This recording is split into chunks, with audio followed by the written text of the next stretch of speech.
Hello, this is Seraphim, and today I have a new original story for you. A story about betrayal, hidden identities, and justice that always finds its way. The billionaire dropped a $100 bill on the wet floor, right in front of her mop, and said, "Here, sweetheart, that's more than you're worth." He laughed. The hospital administrator laughed. Two board members in tailored suits laughed. But the janitor, a small woman named Grace Mbui with calloused hands and tired eyes, said nothing. She picked up the bill, folded it neatly, and placed it on the windowsill outside room 714. She did not look at the billionaire.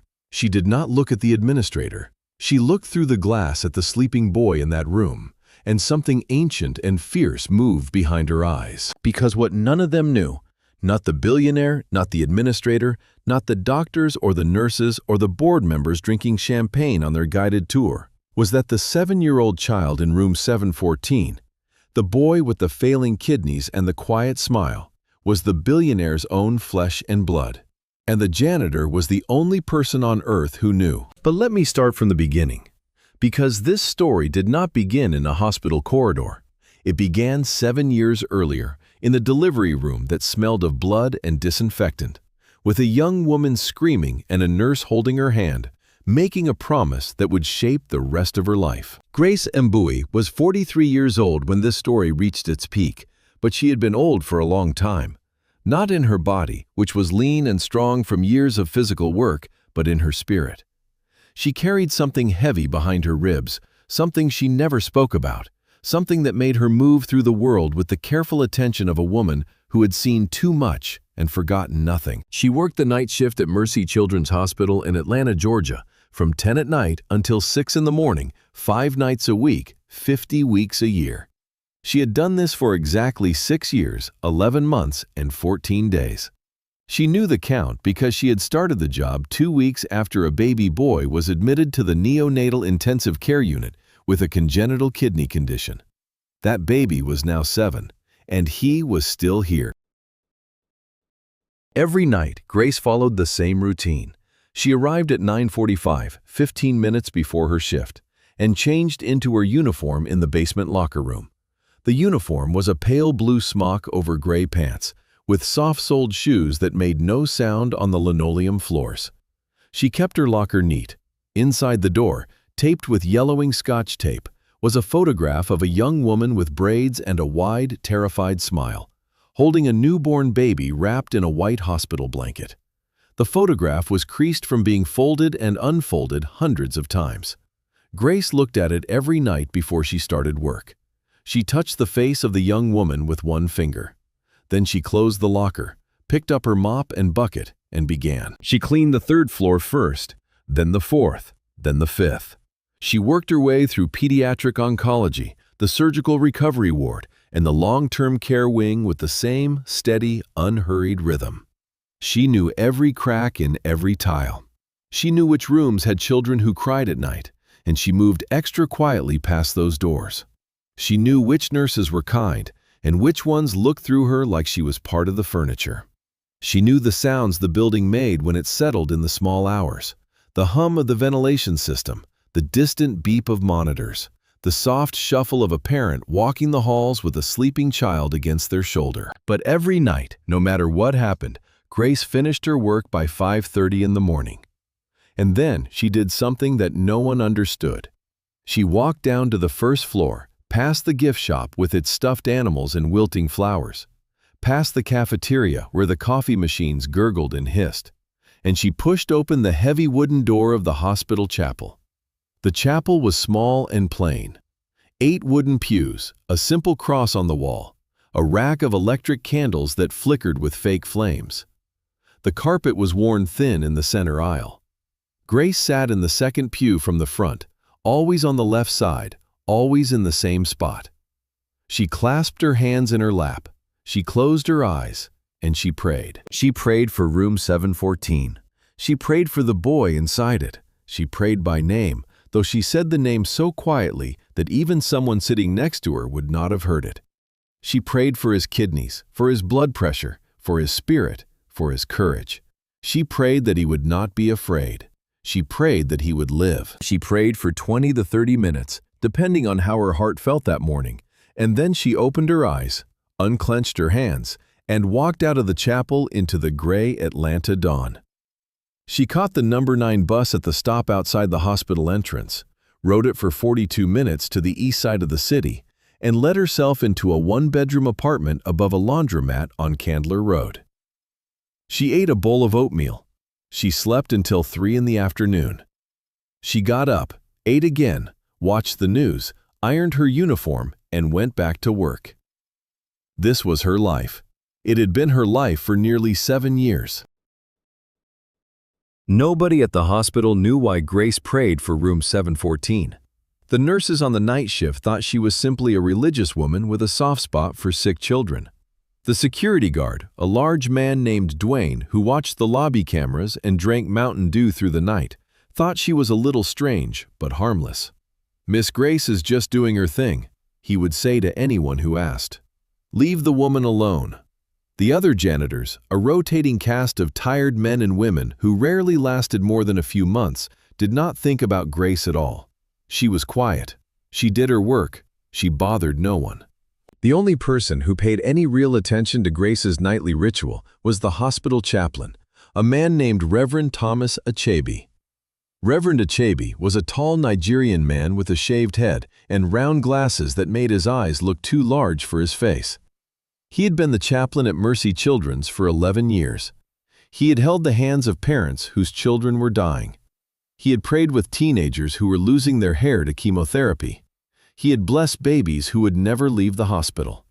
He had seen more grief than most people could imagine, and it had made him both gentle and watchful. He noticed things, and he had noticed Grace. It started small. Reverend Achebe was an early riser. He arrived at the hospital most mornings by 5:15 to prepare the chapel for the day, to light the real candles behind the altar, to set out the prayer request cards and the small pencils that people use to write their sorrows on slips of paper and drop into a wooden box. One morning, about 3 years into Grace's employment, he arrived to find her already sitting in the second pew. Her eyes were closed, her lips were moving, her hands were pressed together so tightly that the tendons stood out like cords. He said nothing. He went about his work quietly. When she opened her eyes and saw him, she nodded once, stood, and left without a word. The next morning, she was there again, and the morning after that, and the morning after that. Reverend Achebe began to adjust his own schedule, arriving a few minutes earlier each day, not to intrude, but to observe. He was a man who understood the difference between watching over someone and watching them. He watched over Grace. He noticed that she always sat in the same pew, always on the left side. He noticed that she always clasped her hands the same way, thumbs crossed, knuckles white. He noticed that she mouthed the same words each time, though he could never make them out. And he noticed, because he checked the chapel's visitor log that no one else ever used, that she never wrote a prayer request. Whatever she was praying for, she kept it between herself and God. After 6 months of this silent observation, Reverend Achebe decided to speak. It was a Tuesday morning in late October, the kind of morning when the sky outside the chapel windows was the color of wet concrete and the trees along the hospital drive were dropping their last brown leaves. Grace had just opened her eyes. She looked tired, more tired than usual. There were shadows under her eyes that makeup could not have hidden, though Grace never wore makeup. "Good morning, Grace," Reverend Achebe said. He was standing near the altar, a stack of prayer cards in his hands. His voice was warm and unhurried, the voice of a man who had learned that the fastest way to reach someone was to move slowly. "I see you here every morning, every single morning. I want you to know that you are always welcome in this space, but I also want you to know that if there is something weighing on your heart, I am here to listen." Grace looked at him. Her expression did not change. She was a woman whose face had learned to be still, a mask of calm that had been built over years of practice. She stood, smoothing the front of her smock with both hands, a gesture that was more habit than necessity. "Thank you, Reverend," she said. Her voice was low and even, with the faintest trace of an accent that most people could not place. It was Congolese, though Grace rarely spoke about where she came from. "I appreciate that." "Can I ask," Reverend Achebe said carefully, taking a step closer but not too close, "what you pray for?" You don't have to tell me, but I have watched you pray every morning for 3 years now. Whatever it is, it must be very important to you, and I wonder if sharing the burden might make it lighter." Grace paused. She looked at the simple wooden cross on the wall behind the altar. She looked at the flickering electric candles. She looked at the worn carpet under her feet. Then she looked back at Reverend Akubi, and for just a moment the mask slipped. He saw something behind her eyes that he recognized from years of sitting with grieving parents. It was not sadness exactly. It was something bigger than sadness. It was the look of a person who has taken a weight upon their shoulders that was never meant for one person to carry, and who has been carrying it for so long that they can no longer remember what it felt like to stand up straight. "I made a promise," Grace said quietly, "a long time ago. I intend to keep it." She picked up her bag from the pew, an old canvas bag with a broken zipper that she had repaired with a safety pin. "Good morning, Reverend." And she walked out of the chapel, her soft-soled shoes making no sound on the tile floor. Reverend Achebe watched her go. He stood there for a long moment, holding the prayer cards, feeling the weight of her words settle in the room like dust. He was a patient man. He would not push. But he made a decision that morning, standing in the chapel with the gray light coming through the windows, that he would keep watching. Because in his experience, when a person prayed that hard, for that long, about something they could not speak about, it meant one of two things. Either they were carrying a burden that would eventually break them, or they were holding something together that the world was trying to tear apart. The boy in room 714 was named Samuel. He had been at Mercy Children's Hospital for most of his life, though not continuously.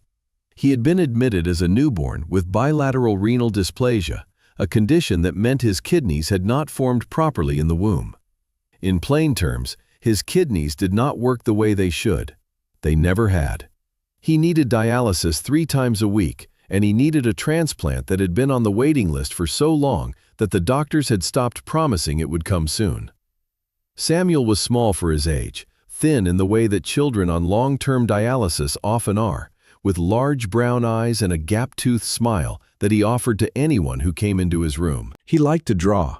The walls of room 714 were covered in his drawings, taped up by nurses who had come and gone over the years. He drew houses, always the same house, a square with a triangle roof and 2 windows and a door with a round doorknob and a curl of smoke from the chimney. He drew trees. He drew dogs, though he had never owned one. He drew people, stick figures with large round heads, and he labeled them in wobbly letters.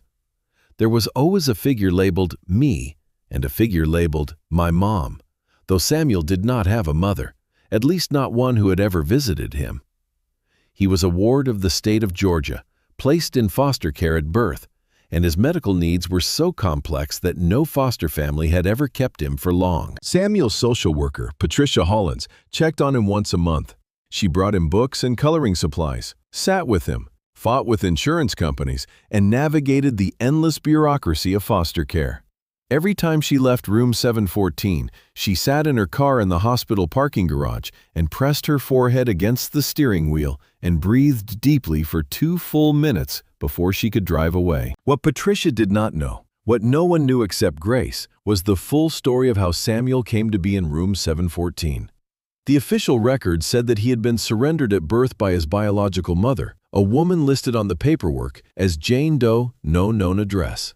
The record said that the mother had left the hospital against medical advice 2 hours after delivery. The record said that she had signed the surrender papers with a shaking hand and that a nurse had witnessed the signature. The record said that no biological father was listed.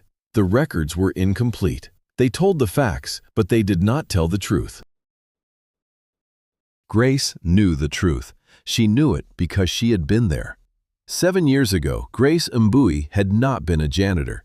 She had been a registered nurse, a labor and delivery nurse at Grady Memorial Hospital in downtown Atlanta, one of the busiest delivery rooms in the state. She had been good at her job. She had strong hands and a calm voice and the ability to look a terrified young woman in the eye and say, "You are going to be fine," and make her believe it. She had delivered hundreds of babies. She had seen joy and she had seen sorrow, and she had learned to carry both without letting either one consume her. And then, on a hot night in July, 7 years ago, a young woman named Adama Diallo had been brought into the delivery room by ambulance, alone, soaking wet from a rainstorm, in active labor, and bleeding more than she should have been. She was 22 years old. She was from Guinea. She had been in the United States for less than 2 years. She spoke French and Fulani and broken English that got worse as the pain got stronger. She had no insurance, no identification, no phone, no one with her. She was terrified. And she was dying. Grace recognized the accent. Grace's parents had been Congolese, and though she had been raised in the United States since she was 12, she still carried the sounds of Central Africa in her ears. She took one look at Adama and switched to French. "Je suis là," she said, gripping the young woman's hand. "I am here. You are not alone." The relief that flooded Adama's face was something Grace would never forget. It was the look of a drowning person who feels a hand close around their wrist. The delivery was complicated. Adama had preeclampsia, dangerously high blood pressure that was causing her organs to shut down. The baby was premature by 5 weeks. The attending physician, a resident named Dr. Chen, who was 3 months into her rotation and already looked like she had aged 10 years, called for an emergency cesarean. Grace held Adama's hand through the surgery. She spoke to her in French, telling her about the weather, about her apartment, about the plantain she had fried for dinner that evening. Anything to keep the young woman's mind away from the blood and the beeping machines and the urgent voices of the surgical team. The baby was born at 11:47 at night. He was small, 4 pounds and 3 ounces, with a thin cry that sounded like a kitten mewling. He was alive. But he was not well. The pediatric team took him immediately to the NICU. Grace stayed with Adama. The young woman was fading. The preeclampsia had done its damage, and the bleeding would not stop. Dr. Chen worked with focused intensity, but Grace could see the truth in her eyes. She had seen that look before. It was the look of a doctor who was running out of options. At 2 in the morning, while the surgical team was still fighting, Adama turned her head on the pillow and looked at Grace. Her eyes were glassy but clear. She spoke in French, and her voice was barely a whisper. "The father," Adama said. "His name is Richard Osei. He is a rich man, a very rich man. He does not know about the baby. He told me to get rid of it. I could not do that, so I left. I disappeared. He thinks I went back to Guinea." Grace leaned closer. "Don't talk now," she said. "Save your strength. You can tell me everything later." "There is no later," Adama said. And she said it with such quiet certainty that Grace felt the words land in her chest like stones dropped into still water. "I can feel it. I am going. I know what going feels like. My mother went like this. Please, listen." Grace listened. She held Adama's hand and she listened. And what the young woman told her in those next few minutes, in a mixture of French and Fulani and desperate English, changed the course of Grace's life forever. "Richard Osei is the father," Adama repeated. "He is a businessman in this city. He has companies. He has money. When I told him I was pregnant, he gave me an envelope with $10,000 and the number of a clinic. He said, 'Take care of it.' I took the money because I had nothing. But I did not go to the clinic. I used the money to live. I found a room. I worked cleaning houses. I hid. I hid for 7 months.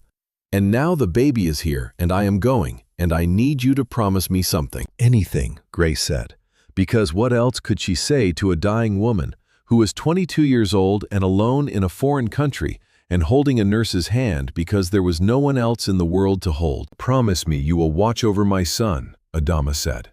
"I do not trust the system. I was in the system in Guinea.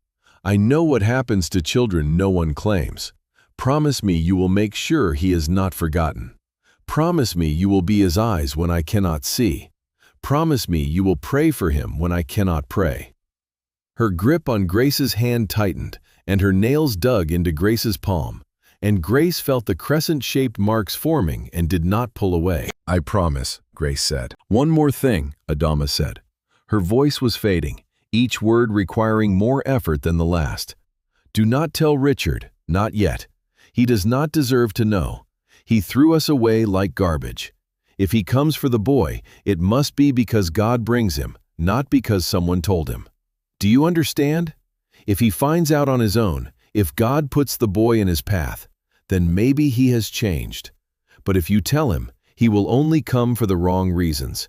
He will come because of guilt or because of what people will think, not because of love. Do you understand?" Grace understood.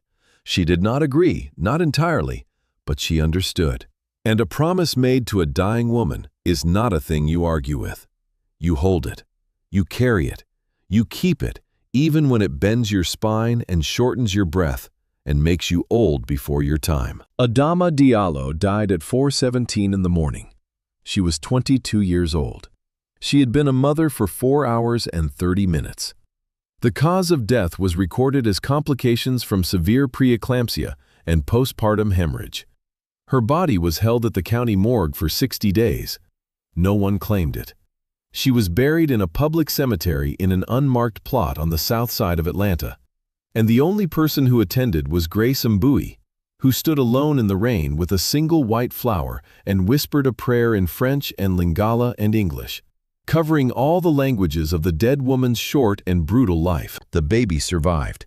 He was transferred from Grady Memorial to Mercy Children's Hospital 2 weeks after his birth, when the severity of his kidney condition became clear. He was given the name Samuel by a social worker who liked the sound of it. No last name was assigned, beyond the standard Doe that the system used for unclaimed children, though later a foster family briefly gave him theirs before returning him. He was a ward of the state. He was a file number. He was a bed in room 714. And he was, without knowing it, the biological son of one of the wealthiest men in the state of Georgia. Grace quit her nursing job 3 months after Adama died. She could not explain to anyone why. She told her supervisor she was burned out. She told her sister in Maryland that she needed a change. She told herself that she was keeping a promise. She applied for the night janitor position at Mercy Children's Hospital, a job that paid less than half of what she had earned as a nurse, a job that required no degree and offered no prestige, a job that most people would have considered a step down so steep it was practically a fall. She got the job. She started 2 weeks later.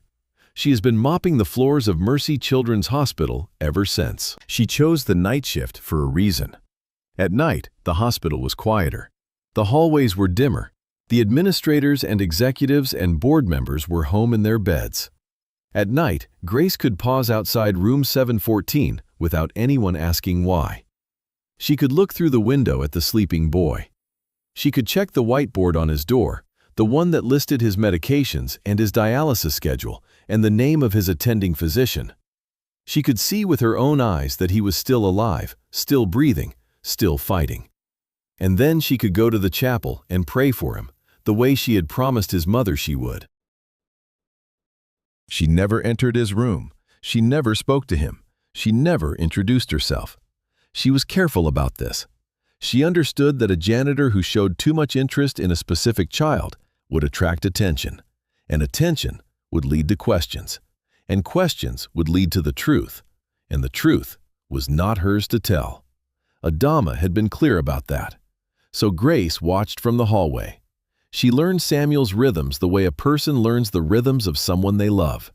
She knew when he slept well and when he had bad nights.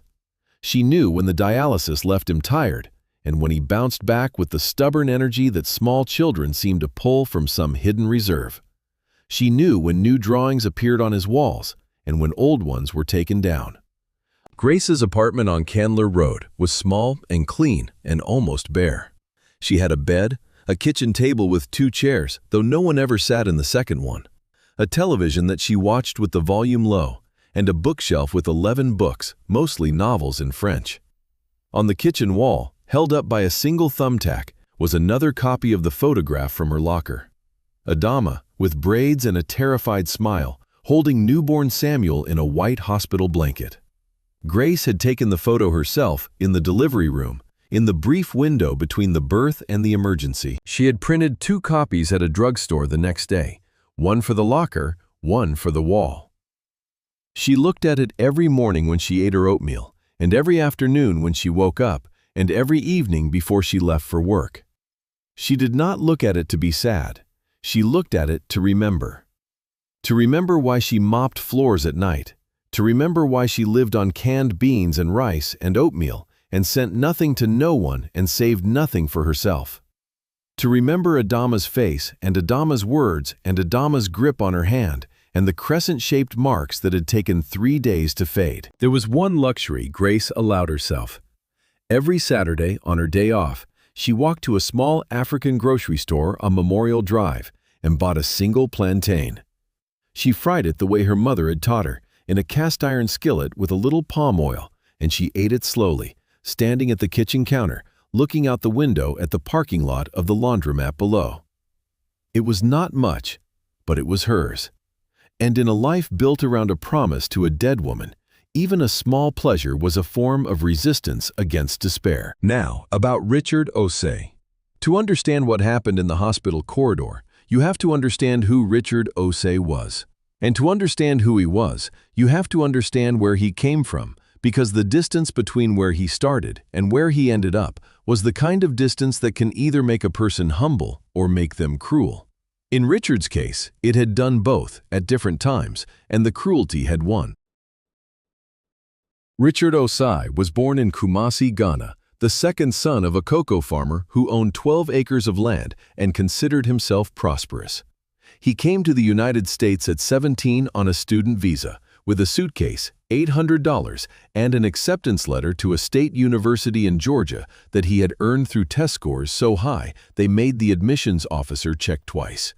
He studied business, worked 3 jobs, graduated with honors, and started a logistics company from a folding table in a one-room office. 20 years later, Osei Logistics was a $300 million company with offices in Atlanta, Houston, Lagos, and Accra. Richard Osei was on the cover of Forbes Africa. He sat on the boards of 4 charities. He owned a house in Buckhead with 7 bedrooms and a wine cellar, and a swimming pool shaped like the African continent that he had commissioned as a joke and then kept because guests always commented on it. He drove a black Mercedes that was replaced every 18 months. He wore suits that cost more than Grace made in a month. He had a wife named Cynthia, a composed and beautiful woman who had been Miss Ghana 2009, and 2 children, a boy and a girl, 9 and 7, who attended private school. Richard Osei was by all visible measures a success. He gave generously to charity, spoke at conferences, and mentored young men through a foundation in his father's name. He was admired, respected, and in the social circles where power and money moved together like dancers, untouchable. But there was a crack in the foundation. There was always a crack. And the crack had a name, though Richard had spent 7 years trying to forget it. The crack's name was Adama Diallo. She had been a hostess at a restaurant in Midtown where Richard liked to have lunch with clients. She was young, beautiful, and from West Africa, and Richard, who at the time was going through a rough stretch in his marriage, who was sleeping in the guest room and telling himself it was because he worked late, who was lonely in the particular way that very successful men are lonely, surrounded by people but known by none, had started a relationship with her. It was supposed to be temporary, a distraction, a pressure valve. He told himself it meant nothing. He told her it meant nothing, though he said it more gently. He bought her gifts. He took her to dinners at restaurants where no one knew him. He was careful. And then she told him she was pregnant. And the careful, composed, self-made man panicked. He did not panic visibly. Richard Osei never panicked visibly. He sat across from Adama at a corner table in a restaurant in Decatur, and he folded his napkin into a perfect square, and he placed an envelope on the table between them. Inside the envelope was $10,000 in cash and a business card for a clinic. He said, "This is the best option for both of us, for all of us." He said, "You are young. You have your whole life ahead of you." He said, "I have a family. I have a reputation. I have responsibilities." He did not say, "I am afraid." He did not say, "I am selfish." He did not say, "I am choosing my comfort over your child." But those were the truths that hung in the air between them, thick as smoke. Adama took the envelope. She looked at it for a long time. Then she looked at Richard, and the expression on her face was something he would remember in the years that followed, though he would never admit it. Not to himself, not to anyone. It was not anger. It was not sorrow. It was recognition. The look of a person who suddenly sees, with absolute clarity, exactly who they are sitting across from. She stood up. She put the envelope in her purse. She said, "Goodbye, Richard," and she walked out of the restaurant and out of his life. And he let her go. He let her go because it was easier, because the alternative was messy and complicated and threatened everything he had built. He went home that night and slept in the guest room and told himself he had handled it well. He never heard from Adama again. He did not look for her. He told himself she had gone back to Guinea, which is what he hoped she would do. He told himself the money would help her start over. He told himself, over the weeks and months that followed, that the whole episode was behind him. He reconciled with Cynthia. They went to couples counseling. They remodeled the kitchen. They had their second child, a girl named Abina, and Richard held her in the delivery room and felt something crack inside his chest, a feeling he pushed down so hard and so fast that it left a bruise on his soul that he refused to examine. 7 years passed. Richard got richer. His company expanded. His reputation grew. He joined the board of Mercy Children's Hospital because his accountant told him the tax benefits were excellent, and because Cynthia thought it would look good. He wrote checks. He attended galas. He shook hands with doctors and administrators and smiled for photographs. He was, in the vocabulary of the nonprofit world, a major donor. And major donors, as anyone who has worked in a hospital knows, get tours. The tour was scheduled for a Thursday afternoon in November. The hospital administrator, a man named Gerald Whitfield, who had the smooth, practiced manner of a person whose primary skill was making rich people feel important, had planned the visit for weeks. He had arranged for the pediatric wing to be freshly painted. He had instructed the nursing staff to be especially welcoming. He had prepared a presentation about the hospital's new cardiac surgery program, complete with photographs of smiling children and bar graphs showing success rates. He had reserved the boardroom on the 8th floor, the one with the mahogany table and the view of the city. He had ordered catering. He had, in short, done everything in his power to ensure that Richard Osei's visit would result in a donation large enough to put Gerald Whitfield's name on the shortlist for the Regional Healthcare Administrator of the Year award. Richard arrived at 1:15 in the afternoon, 15 minutes late, because men like Richard were always 15 minutes late. It was not rudeness, it was gravity. Powerful men distorted time around them the way large planets distorted space. Everyone adjusted. Gerald Whitfield adjusted. He stood in the lobby with a smile so wide it must have hurt his face and said, "Mr. Osei, what an honor. We are so grateful for your time and your generosity." Richard shook his hand.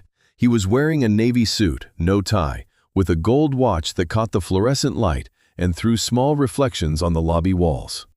He was accompanied by 2 people, his personal assistant, a young woman named Keiko, who carried an iPad and never spoke unless spoken to, and Marcus Webb, his chief financial officer, a large man in a gray suit who looked like he had been carved from a block of expensive granite. "Show me the children," Richard said. He said it the way a man might say, "Show me the merchandise," not unkindly, but with the brisk efficiency of a person who was accustomed to evaluating things before investing in them. Gerald Whitfield did not flinch. He was used to this. Of course," he said, gesturing toward the elevators. "We'll start with the cardiac wing. Wonderful stories there, wonderful outcomes." They toured the cardiac wing. Richard nodded at the appropriate moments. He asked questions that showed he had read the briefing packet. He shook hands with a surgeon who was still wearing scrubs and had the tired, distracted look of a man who had been elbow-deep in a child's chest 2 hours earlier. He posed for a photograph with a 6-year-old girl who was recovering from a valve replacement and who grinned at him with such radiant, uncomplicated joy that something flickered behind Richard's eyes, a shadow that passed so quickly no one noticed. Then they moved to the long-term care wing, the 7th floor. The floor where the children who were not going home anytime soon lived their strange, suspended lives, tethered to machines and schedules and the quiet, grinding hope of their medical teams. Gerald Whitfield was narrating as they walked, his voice a smooth stream of statistics and success stories and carefully chosen anecdotes designed to tug at the heartstrings without depressing the donor. They turned a corner, and there was Grace. She was mopping the hallway outside room 714. She should not have been there.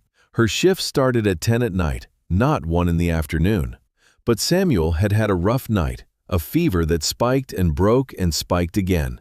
And Grace had called the nurse's station from a payphone at noon, pretending to be a concerned volunteer, to ask how the boy in 714 was doing. The nurse, a new hire who did not know the protocols for sharing patient information, had said, "Oh, the little guy? He's better. Fever broke this morning. He's sleeping now." Grace had felt the relief wash through her body like warm water, but she could not stay home. She could not sit in her apartment on Candler Road and eat oatmeal and watch television while Samuel's fever was breaking and the sweat was cooling on his small forehead. So she had come to the hospital early, told the facilities manager that she wanted to pick up some extra hours, and started mopping. She was mopping outside room 714 when Richard Osei and his entourage turned the corner. She had her back to them. She was wearing her blue smock and her soft-soled shoes, and she was pushing the mop in slow, careful strokes, the way she always did outside Samuel's room, quietly, gently, as if the floor itself were a sleeping child she did not want to wake. Gerald Whitfield saw her first. He felt a flash of irritation. The hallway was supposed to have been cleared for the tour. He had sent a memo. He had specifically requested that non-essential personnel be removed from the route during Mr. Osei's visit. A janitor mopping the floor was not the image he wanted to present. It was too real.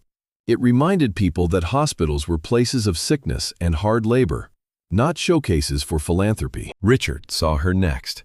He saw the blue smock, the mop, the bucket of gray water, the hunched posture of a person doing physical work for too many hours. And something moved in his face. It was not compassion, it was the opposite. It was the particular expression that some wealthy people develop when confronted with poverty. A mixture of discomfort and dismissal, a turning away of the inner eye. It is the look of a person who has worked very hard to get away from where they came from and who sees, in the bent back of a cleaning woman, a reminder of everything they fled. "Gerald," Richard said, gesturing toward Grace with a slight lift of his chin, the way a person might gesture toward a piece of furniture that was blocking a doorway. "I thought you said the floor was prepared for our visit." Gerald Whitfield's smile tightened. "My apologies, Mr. Osei. She must be picking up extra hours. I'll have her moved." He took a step toward Grace, already composing the polite but firm instruction he would use to redirect her when Richard spoke again. "You know," Richard said, and his voice had taken on that particular tone that powerful men use when they are about to say something cruel and want it to sound like a joke. "I always wonder about people in jobs like that. Mopping floors, cleaning toilets. Every night, the same thing. Do you think she wakes up in the morning and says, 'Today is going to be a great day'?" He chuckled. Marcus Webb, the CFO, chuckled. Keiko, the assistant, looked at her iPad. Gerald Whitfield produced a laugh that was more like a cough. Richard was not finished. He reached into his jacket pocket and pulled out his money clip, a gold clip engraved with his initials that held a thick fold of bills. He peeled off 100 and held it between 2 fingers, the way a person holds a playing card they are about to throw. "Hey," he said, loud enough for Grace to hear. "Hey, sweetheart." Grace stopped mopping. She turned around slowly. She saw the tour group. She saw Gerald Whitfield in his charcoal suit with his tight smile. She saw the young woman with the iPad and the large man in gray. And she saw Richard Osei. She looked at his face. She had never met him in person, but she knew his face. She had seen it in a photograph that Adama had shown her in the delivery room. A photograph on a cracked phone screen. A photograph of a man in a suit standing in front of a building with gold letters on the glass. "That is him," Adama had whispered. "That is Richard." Grace had memorized the face. She had searched it online years ago, and found it on Forbes lists and charity websites and corporate headshots. She knew this face the way a person knows the face of the one who owes a debt they do not know they owe. Richard held out the $100 bill. "Here, sweetheart," he said. "That's more than you're worth, but consider it a tip. Buy yourself something nice." He dropped the bill. It fluttered down and landed on the wet floor, right in front of Grace's mop.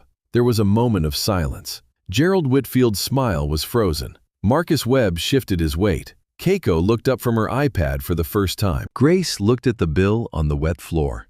She looked at Richard Osei. She felt something move inside her, something old and heavy and hot, something that had been sitting at the bottom of her chest for 7 years.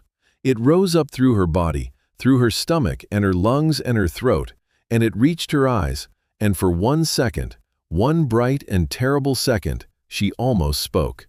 She almost said the words that would have ended everything right there in the hallway. She almost said, "The boy in that room is your son. His name is Samuel. He has your eyes. He has your blood type. He has your smile, though you have never seen it.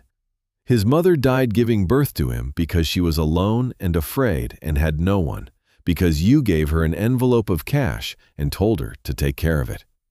He has been here for 7 years, and his kidneys are failing, and he needs a transplant. And you are standing here dropping money on my floor like I am a beggar, and your son is 12 feet away behind a glass window, and you do not even know he exists." She almost said it. The words were right there, stacked in her throat like blocks ready to tumble. But then she heard Adama's voice, faint and fierce, the voice of a dying woman in a delivery room 7 years ago. "Do not tell Richard, not yet. If he comes for the boy, it must be because God brings him, not because someone told him." And Grace swallowed the words. She swallowed them the way a person swallows medicine, bitter and necessary, and with a grimace she could not hide. She bent down. She picked up the $100 bill. She folded it neatly. She walked to the window of room 714 and placed it on the windowsill, propped up against the glass, where Samuel might see it when he woke up. Then she turned back to her mop and resumed her work, her strokes even and unhurried, as if nothing had happened. She did not look at Richard again. She did not look at Gerald Whitfield. She looked at the floor, and she moved the mop, and she kept her promise. Richard watched her for a moment, a frown creasing the space between his eyebrows, the frown of a man who had expected a reaction and did not get one.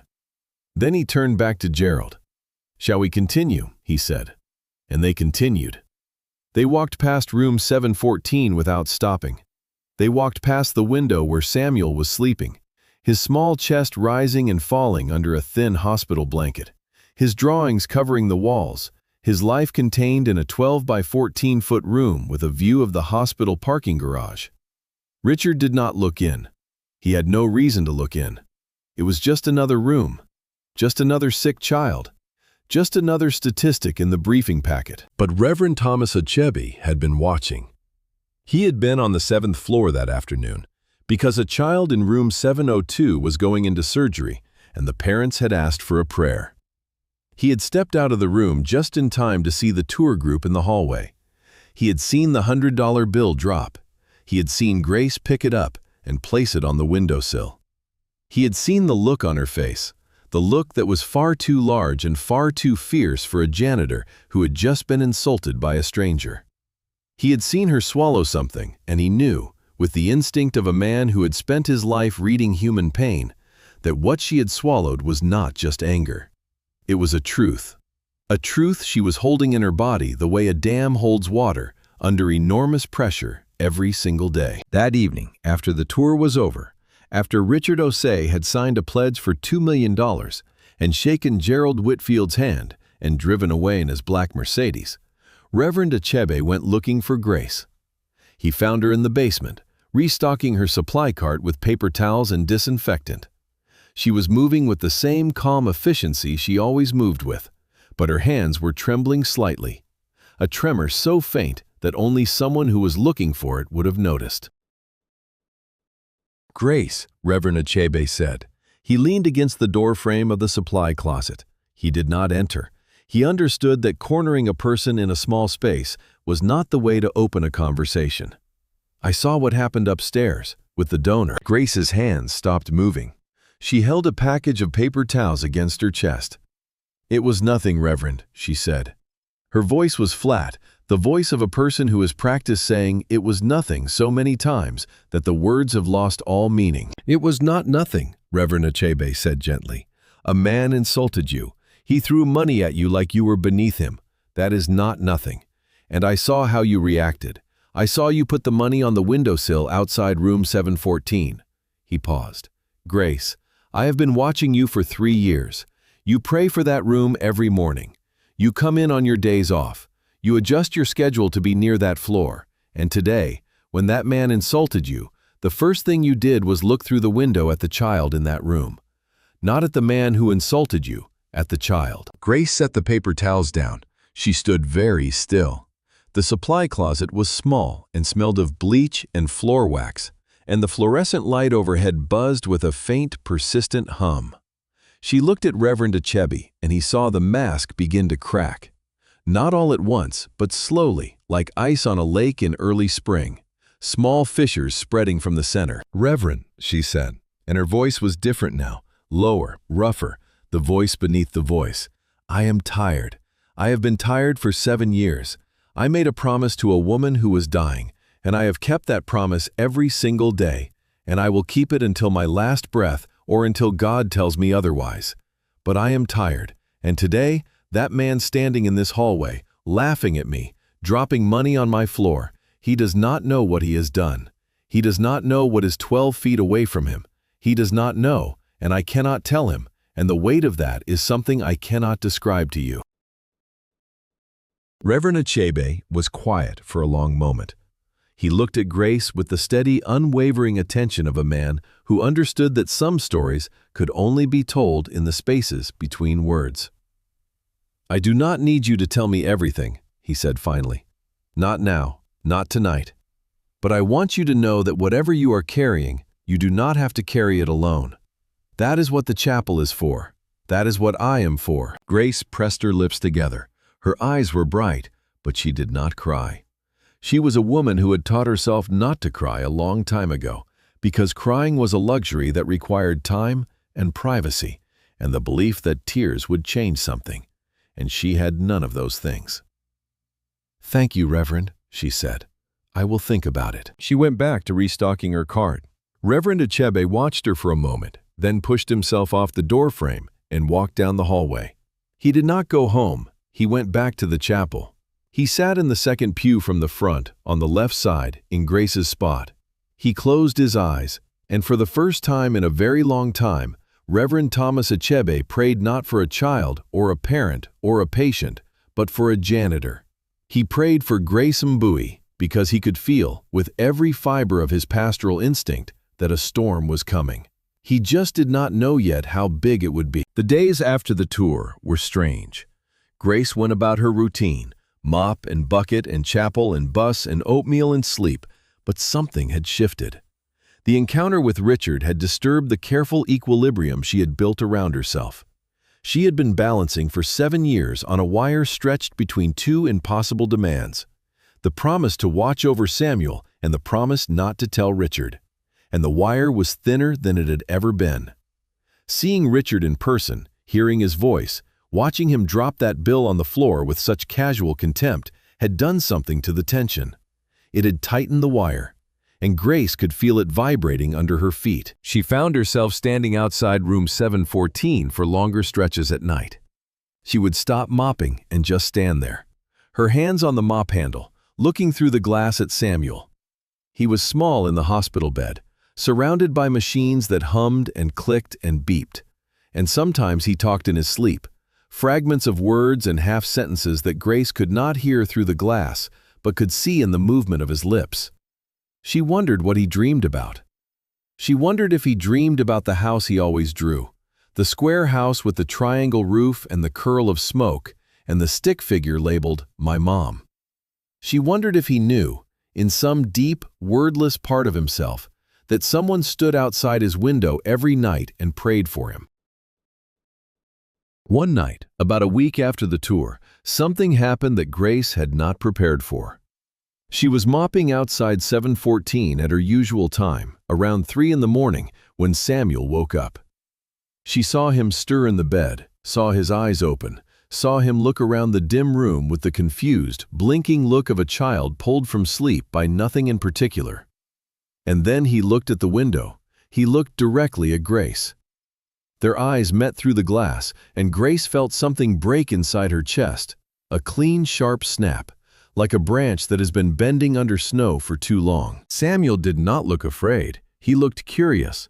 He tilted his head the way children do when they are trying to understand something. Then he raised one small hand and waved. It was not a big wave. It was a small, sleepy wave, the kind of wave that a 7-year-old gives to a stranger he does not know is not a stranger at all. Grace's hand tightened on the mop handle. Her throat closed. She lifted one hand from the mop and waved back, a small wave, careful, contained. And then she moved away from the window, pushing the mop ahead of her, her vision blurred and her chest aching, and the bleach water in the bucket sloshing with each step. She went to the chapel early that morning. She sat in her pew and she pressed her hands together and she prayed. But the prayer was different this time. It was not the steady, measured prayer of a woman who has disciplined herself to endure. It was the ragged, desperate prayer of a woman who has been enduring for too long and who can feel her endurance fraying. "God," she whispered, "I am keeping my promise. I have kept it every day. But that boy waved at me tonight. He looked at me and he waved, and I want to wave back and walk through that door and sit on his bed and tell him that he is not alone. I want to tell him that his mother loved him. I want to tell him that she died holding my hand and talking about him. I want to tell him that he has a father, even if that father does not deserve the name. I want to tell him everything, and I cannot, and it is killing me." She was still praying when Reverend Achebe arrived. He stood in the doorway of the chapel and watched her, and he saw that her shoulders were shaking, not crying exactly, but trembling, the way a person trembles when they are using every ounce of their strength to hold something together that wants to fall apart. He sat down next to her. He did not speak.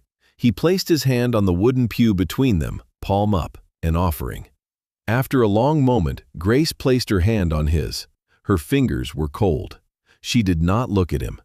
They sat like that for 10 minutes, in the small chapel with the fake candles and the worn carpet and the gray light coming through the windows, and neither of them said a word. The next turn came 2 weeks later, and it came from a direction that Grace had not expected. It came from Patricia Hollins, Samuel's social worker. Patricia had been working on Samuel's case for 3 years, and in those 3 years, she had grown attached to him in the way that social workers are not supposed to grow attached to their cases, but always do. She visited him monthly. She brought him books. She fought for his medical coverage. She advocated for him in meetings with bureaucrats who had never met him and who saw him only as a line item in a budget. She was a good woman, overworked and underpaid, and driven by a sense of justice that had survived 15 years in a system designed to grind it down. Patricia had been trying to find Samuel a permanent placement. Foster families were reluctant. His medical needs were too complex. The dialysis schedule alone was enough to scare off most applicants. He needed transportation to the hospital 3 times a week. He needed specialized dietary management. He needed monitoring. He needed, in the blunt language of the system, a high level of care, which was a polite way of saying that he was expensive and difficult, and that most people who wanted to adopt a child wanted one who did not come with a medical file thicker than a phone book. But Patricia was persistent. She had been working with an adoption agency that specialized in placing children with medical needs, and she had found a potential family. A couple in Savannah, both educators, both experienced with special needs children, both willing to take on Samuel's care. They had passed the background checks. They had completed the home study. They had visited Samuel twice and had seemed genuinely fond of him. Patricia was cautiously optimistic, a state she had learned to distrust but could not entirely suppress. And then the adoption fell through.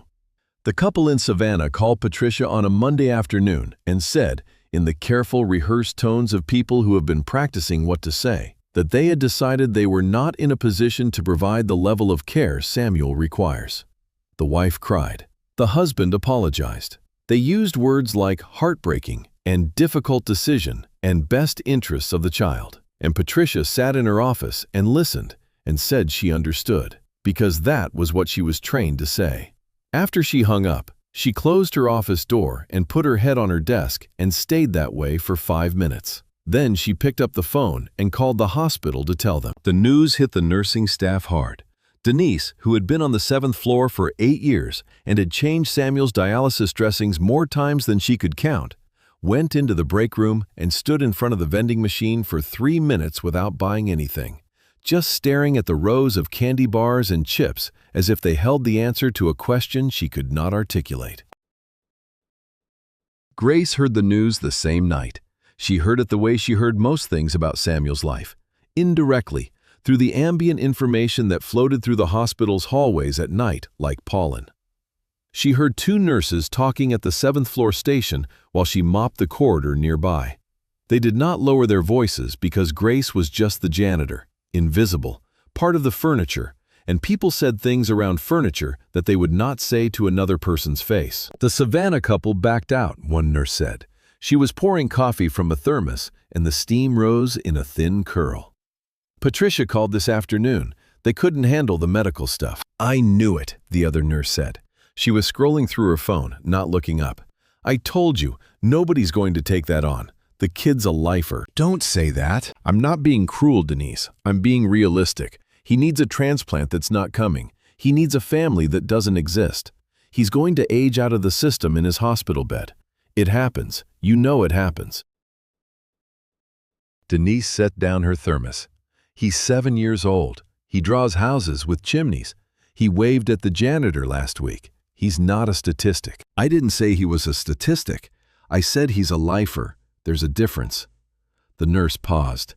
Look, I care about that kid too, but caring doesn't change the numbers. The waiting list for pediatric kidneys in this state is 18 months on a good day. He's been on it for 3 years, and every day he's on dialysis, his body gets a little weaker.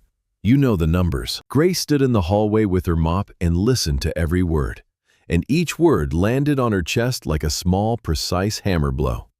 She gripped the mop handle so tightly that her knuckles turned white and then gray. She felt the bleach water seep through a small crack in her shoe, cold against her sock. She felt the fluorescent light drilling into the top of her head. She felt the hospital's hum, the vast, machine-driven hum that never stopped, the sound of a building that was simultaneously keeping children alive and slowly watching some of them die. And she made a decision. The decision was quiet and small and hard, like a seed pushing through concrete. Grace decided that she was going to find out if she could be a kidney donor for Samuel. She had 2 healthy kidneys. Samuel needed one. The math was simple, even if the emotions were not. She called her own doctor the next morning and asked for a full physical. A week later, her results came back normal. Her kidneys were healthy. Her blood type was O positive. She sat on the exam table and asked the question that made her doctor look up from his clipboard for the first time. Doctor, I would like to know if it is possible to donate a kidney to a child who is not related to me. Dr. Patel studied her and saw something rare in his examination room. Resolve.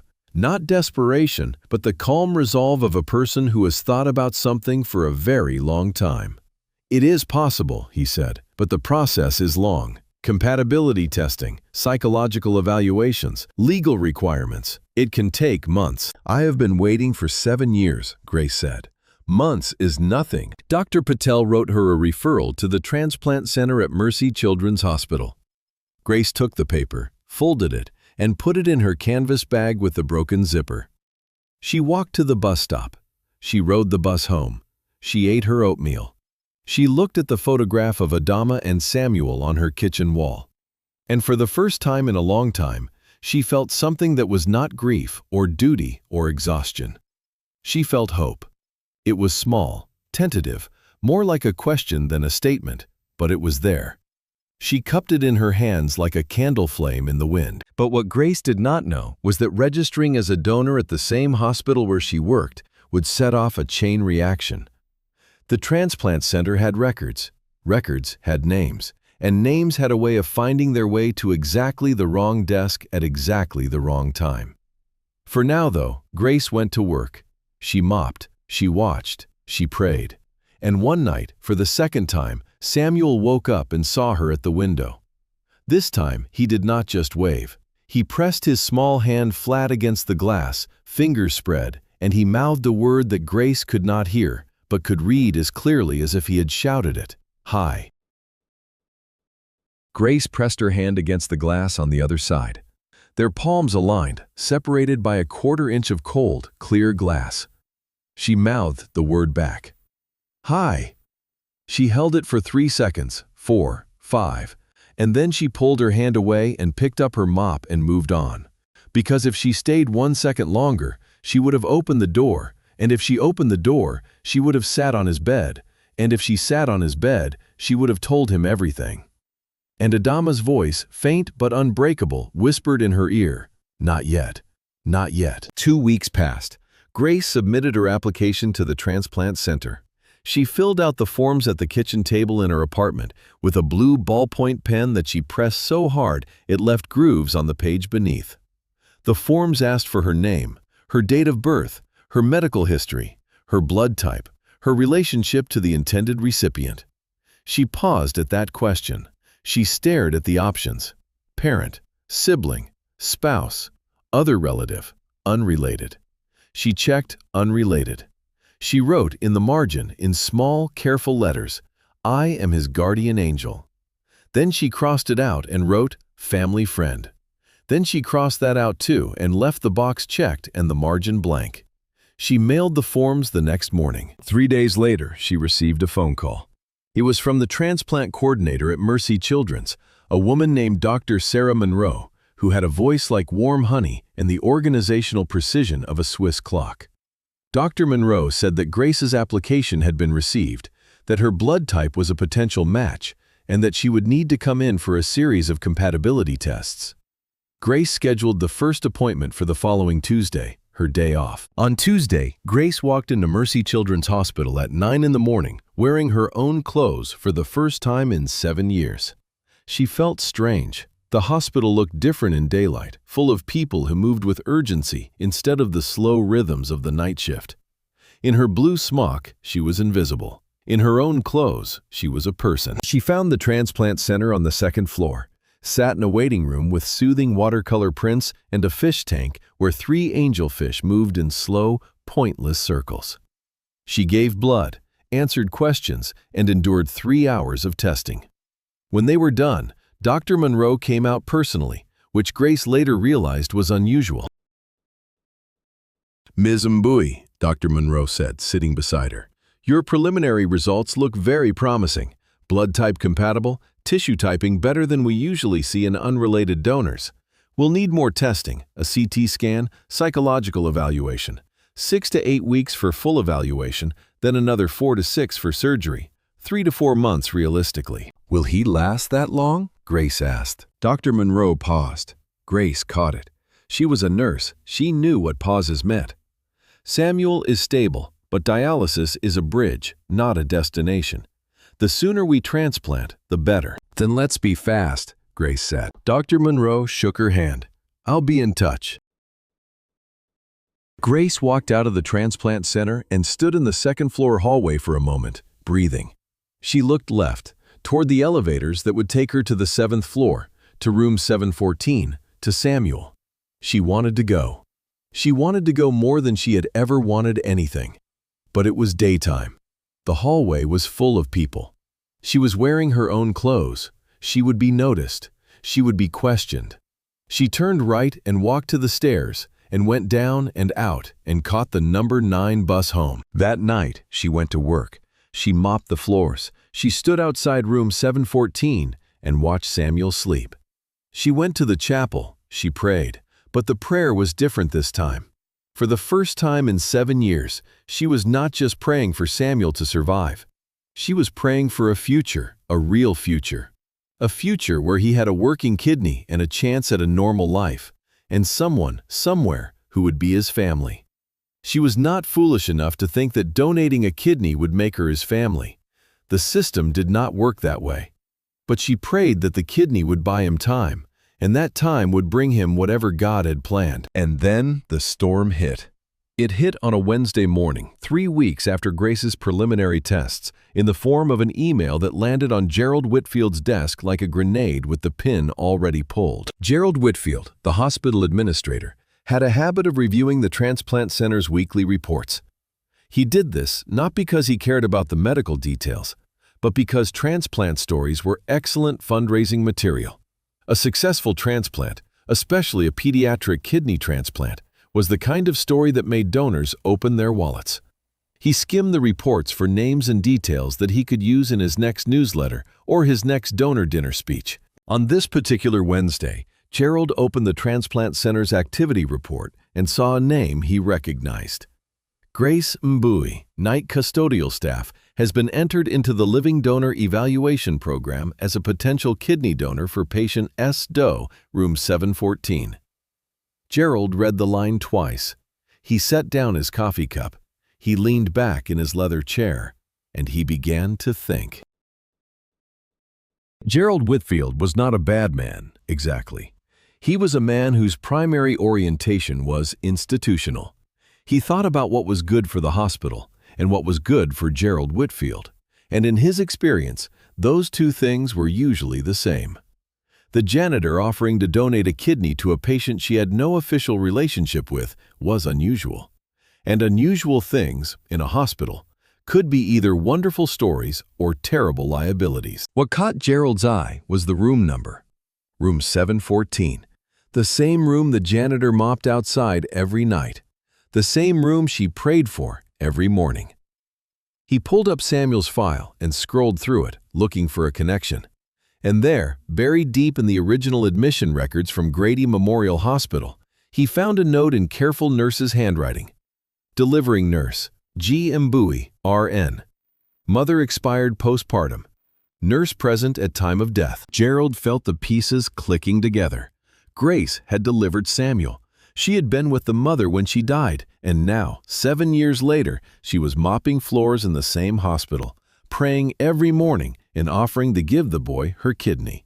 He called Helen Park from legal and scheduled a meeting with Grace. The meeting was on Friday at 2. Grace walked into Gerald's office wearing her own clothes, a clean blouse and dark pants, and found Gerald behind his mahogany desk with Helen Park beside him, legal pad on her knee. Grace's stomach tightened. A legal pad meant trouble. "Grace, please sit down," Gerald said with his professional warm smile. "Helen is just here as a courtesy. I understand you've applied to be a living kidney donor for Samuel Doe in room 714. "That is correct," Grace said, her voice steady, her hands clasped in her lap, thumbs crossed, knuckles white. Gerald leaned forward. "Can you tell me about your connection to Samuel?" "I care about him," Grace said. "I see him every night. He deserves a chance. I have a kidney to give." "And did you know Samuel before you began working here?" Grace recognized the trap. He had found the delivery note. He was testing whether she would lie. "Yes," she said. "I was the nurse who delivered him. His mother died during the delivery. She asked me to watch over her son. I have been doing that for 7 years." Helen Park's pen stopped moving. Gerald exchanged a look with her. Then, he leaned forward again. "Grace, your dedication is extraordinary, but it raises questions about boundaries, about disclosure. If you have information about the child's biological father who might be a potential organ donor, you have a duty to share that." The words hit Grace like a slap. She felt her pulse in her temples, hard and fast, driven by anger, not fear. Gerald was not asking about the father for Samuel's sake. He was asking because a biological parent who was also a billionaire donor would be the best possible outcome for the institution. The child gets a kidney, the father gets a redemption story, and the hospital gets a headline. "Mr. Whitfield," Grace said, her voice cold and sharp as a knife drawn from a frozen river. "I have mopped your floors for 7 years at $14 an hour. I have given this hospital my nights, my health, my years, and now you sit here with your lawyer asking me to hand over a dying woman's last words so you can manage the situation." She leaned forward, her hands flat on his mahogany desk. I made a promise to that boy's mother. She was 22 years old. She was alone. She was from Guinea, and she asked me, with her last breath, to watch over her son. I will not hand over her words so you can turn them into a press release." The silence was absolute. Gerald saw her fully for the first time. Not the janitor, the nurse, the keeper of the promise. Something human flickered behind his administrative eyes, then passed. "All right," he said, shifting to a flanking maneuver. "We won't push further today, but your donor application will be reviewed in light of this information." Grace stood, picked up her canvas bag, and looked at him with calm, fierce eyes. "I will be in the chapel tomorrow morning at 5:30, as always." She walked out, her soft-soled shoes making no sound. After she left, Helen closed her legal pad. "She knows who the father is," she said. "Yes," Gerald said. "The delivery records from Grady might have more. The incident report she filed." Gerald nodded slowly. "Pull the records." Quietly. That night, Grace prayed in the chapel, but the prayer had changed. It was a prayer for strength. She could feel the secret shifting, moving through the hospital's systems like a current through water. It was only a matter of time before it broke the surface. The records from Grady arrived the following Wednesday in a sealed envelope. Gerald opened them alone in his office with the door closed. There, in the section labeled Patient's Verbal Statements Regarding Infant Care, he found it.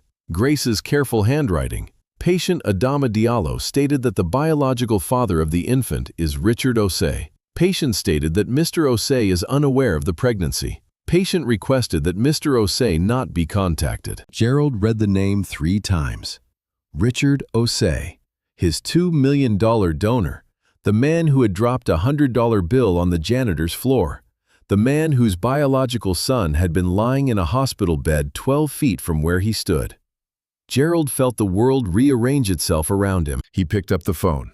"Helen, we need to talk. The father is Richard Osei." The silence lasted 4 seconds. Then Helen said, quietly, "That is a significant development." "That," Gerald said, "is an understatement." He picked up his phone. He set it down. He picked it up again. He dialed a number. "Helen," he said, "we need to talk. The father is Richard Osei." The silence on the other end lasted 4 full seconds. Then Helen Park said, in a voice that was very quiet and very controlled, "That is a significant development." "That," Gerald said, "is an understatement." What happened next would depend on what Gerald did with the information. And what Gerald did would depend on what kind of man he was underneath the suits and the spreadsheets and the donor dinner speeches. Grace, in her apartment on Candler Road, eating oatmeal and looking at Adama's photograph, did not know that Gerald had the records. She did not know that he had read the name. She did not know that the secret she had been carrying for 7 years had just escaped the cage of her chest and was now sitting on a mahogany desk in an 8th-floor office, written in her own handwriting, in a file that was no longer hers to control. What she did know, because she was a woman who paid attention, was that something was coming. She could feel it the way animals feel a change in weather, the pressure dropping, the air thickening, the birds going quiet. Something was coming, and it was going to change everything, and she did not know if it would be the storm that destroyed or the storm that cleansed. She finished her oatmeal. She washed the bowl. She placed it in the dish rack, upside down, the way she always did. She looked at Adama's photograph. "I kept my promise," she whispered. "Whatever happens next, I kept my promise." Then she put on her shoes and went to work. Gerald Whitfield spent 3 days deciding what to do. He consulted with Helen Park, who advised caution. He consulted with the hospital's chief medical officer, Dr. James Okoro, a serious man with frameless glasses and a reputation for ethical precision, who listened to the situation and said very quietly, "This child needs a kidney, Gerald. If the biological father is a match, we have an obligation." He consulted with no one else. He did not consult with Grace. He did not consult with Reverend Achebe. He did not consult with Patricia Hollins, Samuel's social worker. He made the decision the way administrators make decisions, alone, in an office, with the door closed, weighing institutional interests against human ones, and trying to convince himself they were the same. He decided to tell Richard Osei, not out of concern for Samuel, but because Helen Park had explained the liability. If Samuel deteriorated and the hospital had known about a potential family donor without acting, the lawsuits would be catastrophic. The hospital's reputation would be destroyed. Gerald's career would be over. So Gerald called Richard's office. He asked for a meeting. He used the words sensitive matter and requires your personal attention, and best discussed in person. Richard's assistant, Keiko, scheduled the meeting for the following Monday at 4 o'clock at the hospital. On Monday, Richard arrived. He was wearing a charcoal suit this time, with a blue shirt open at the collar. He looked relaxed, confident, the look of a man who expects meetings to go in his favor because they always have. He shook Gerald's hand. He sat in the chair across from the mahogany desk.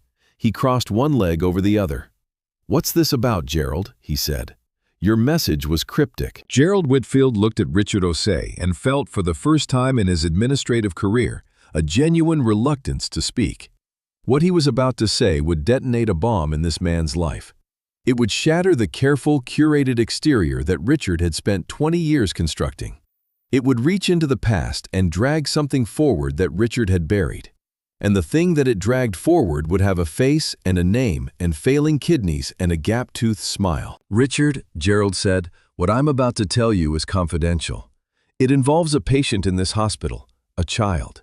He paused. "And it involves you." Richard's expression did not change. He was a man who had trained himself to absorb unexpected information without reacting. Boardroom discipline, poker face, control.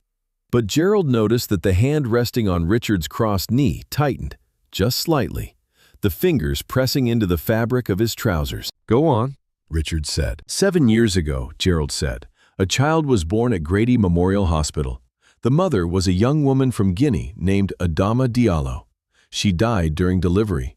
The child was surrendered to the state. He has been a patient at this hospital since he was 2 weeks old.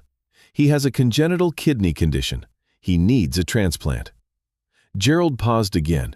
He picked up a glass of water from his desk and took a sip, buying time. "Richard, the hospital has come into possession of records from the birth. Records that include a statement by the mother. She named the child's biological father." Richard was very still. The mask was holding, but beneath it, something was moving. Gerald could see it in the man's eyes, a rapid calculation, the kind of calculation that a person makes when they are reviewing every secret they have ever kept and trying to determine which one has been found. "The father's name," Gerald said, "is Richard Osei." The silence that followed was not the silence of surprise. It was the silence of recognition. The silence of a man who has been running from something for 7 years and has just felt it catch up. Richard sat in the chair, and the room seemed to contract around him, the walls closing in, the air thickening, the tick of the clock growing louder. He did not speak. He did not move. His hand on his knee was still, perfectly still. And that stillness was the most terrifying thing Gerald had ever seen in a meeting, because it was the stillness of a man who was fighting, with everything he had, to keep himself from falling apart. "Room 714, Gerald said softly. "You walked past him during the tour. He was sleeping." Richard's jaw clenched. The muscle in his temple pulsed. His eyes, which had been fixed on Gerald's face, dropped to the desktop. He stared at the polished wood, at the grain, at the patterns of light and shadow on the surface, and Gerald understood that Richard was not seeing the desk. He was seeing a restaurant in Decatur, a corner table, a young woman with braids, an envelope of cash, a business card for a clinic. He was seeing the face of the woman he had thrown away. And he was seeing, for the first time, the face of the child he had never known existed. "The janitor," Richard said. His voice was barely audible. "The woman in the hallway, with the mop." "Grace Mbui," Gerald said. "She was the nurse who delivered your son. She has been watching over him for 7 years. She gave up her nursing career to work here as a janitor so that she could be near him. She prays for him every morning in the chapel. She applied to be his kidney donor." Richard pressed his hand against his mouth. He pressed hard, the way a person presses against a wound to stop the bleeding. His eyes were closed. His breathing was shallow and fast. Gerald saw the gold watch on his wrist catching the light, and the watch was trembling. A tiny, rapid vibration that was the only visible sign of the earthquake happening inside the man. "And I dropped $100 on her floor," Richard said from behind his hand. "I called her sweetheart.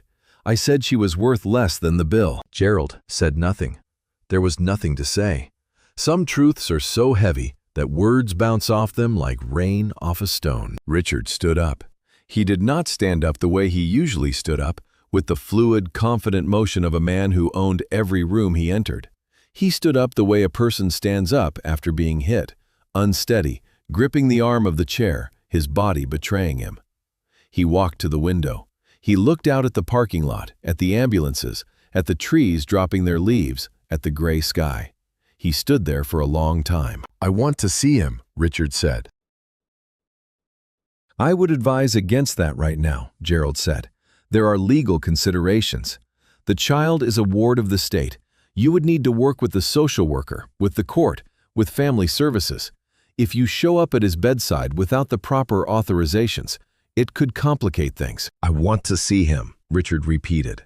His voice was different now. The boardroom authority was gone. What was left was something raw, something that had been buried under 20 years of suits and spreadsheets and Forbes covers. It was the voice of a man who has just learned that he has a son, and that his son is sick, and that his son has been alone for 7 years, and that the only person who cared enough to watch over him was a woman he had insulted in a hallway. "Richard," Gerald said, "listen to me. I told you this because the hospital has a legal obligation. If you are a match, you could save your son's life. But this needs to be handled carefully, legally, medically. If you want to do right by this child, you need to do it the right way." Richard turned from the window. His face was wet. Richard Osei, the self-made billionaire, the man on the cover of Forbes Africa, the man who had never shown vulnerability in a business meeting in his entire career, had tears on his face. They ran down his cheeks and into the collar of his charcoal suit, and he made no move to wipe them away. 7 years, he said. "My son has been in this hospital for 7 years, and I walked past his room and I laughed at the woman who was protecting him." He looked at Gerald with an expression that Gerald had never seen on a man of Richard's power, an expression of absolute, annihilating shame. "What kind of man does that make me?" Gerald did not answer. It was not a question that an administrator was equipped to answer. It was a question for a chaplain or a priest or a janitor who prayed in a chapel every morning at 5:30. Richard left Gerald's office without saying goodbye. He walked through the administrative wing, past the receptionists and the assistants and the interns, and he did not see any of them. He walked to the elevator. He pressed the button for the 7th floor. The elevator rose. The doors opened. He stepped out into the corridor of the long-term care wing, and the smell hit him. That particular hospital smell of antiseptic and recycled air, and something else underneath. Something that smelled like waiting. He walked down the corridor. His shoes made sounds on the linoleum, sharp, purposeful sounds that echoed off the walls. He passed room 702, room 706, room 710, room 712. And then he was standing in front of room 714. He looked through the glass. Samuel was awake. He was sitting up in bed, drawing. His tongue was sticking out slightly, the way children's tongues do when they are concentrating hard. He was drawing a house, a square with a triangle roof and 2 windows and a door with a round doorknob and a curl of smoke from the chimney. He was using a green crayon for the grass and a blue crayon for the sky and a yellow crayon for the sun, and the sun had a face, a smiling face, because in Samuel's world, even the sun was friendly. Richard looked at his son through the glass, and he saw it. He saw Adama's eyes. He saw his own jawline. He saw the curve of the ear, the shape of the forehead, the particular way the boy held his crayon, with his fingers wrapped around it in a fist, the same way Richard held a pen when he was thinking hard. He saw himself, reflected and refracted through the body of a 7-year-old boy he had never met. A boy who was dying, a boy he had thrown away before he was born. Richard's knees buckled. He caught himself against the wall with one hand. He pressed his forehead against the cool glass of the window. He closed his eyes, and he wept. He wept the way a man weeps who has not wept in years, ugly and choking and without control, his shoulders heaving, his breath coming in ragged gasps, his tears leaving streaks on the glass. He wept for Samuel. He wept for Adama. He wept for the 7 years he could not get back. He wept for the $100 bill on the wet floor and the word sweetheart and the laugh that had come out of his mouth like a weapon he did not know he was firing. A nurse came out of the station. She saw a man in a charcoal suit sobbing against the window of room 714. She started to approach, but something in his posture stopped her. She had worked in this ward for long enough to recognize the particular shape of a parent's grief. She did not know who this man was. She did not know he was the father. But she knew, with the instinct of a nurse, that this was a person who was meeting a sorrow so large that it could not be contained, and that the kindest thing she could do was to leave him alone with it. After 10 minutes, Richard straightened up. He wiped his face with his hands. He looked through the glass one more time. Samuel had finished his drawing. He was holding it up, examining it with the critical eye of an artist reviewing his work. Then he looked up, toward the window, and he saw the man standing there. He tilted his head, the same curious tilt that Grace had seen. Then he waved. The same small, sleepy wave. The wave of a child who does not know that the stranger at his window is the man who abandoned him. Richard waved back. His hand was shaking. Then he turned and walked down the corridor and took the elevator to the lobby and walked out of the hospital into the November air. And he stood in the parking lot next to his black Mercedes and he called his wife. "Cynthia," he said. His voice was wrecked, shredded, unrecognizable. "I need to tell you something. I need to tell you everything." What followed over the next several weeks was a reckoning. Not the kind of reckoning that happens in courtrooms or boardrooms, though those would come later.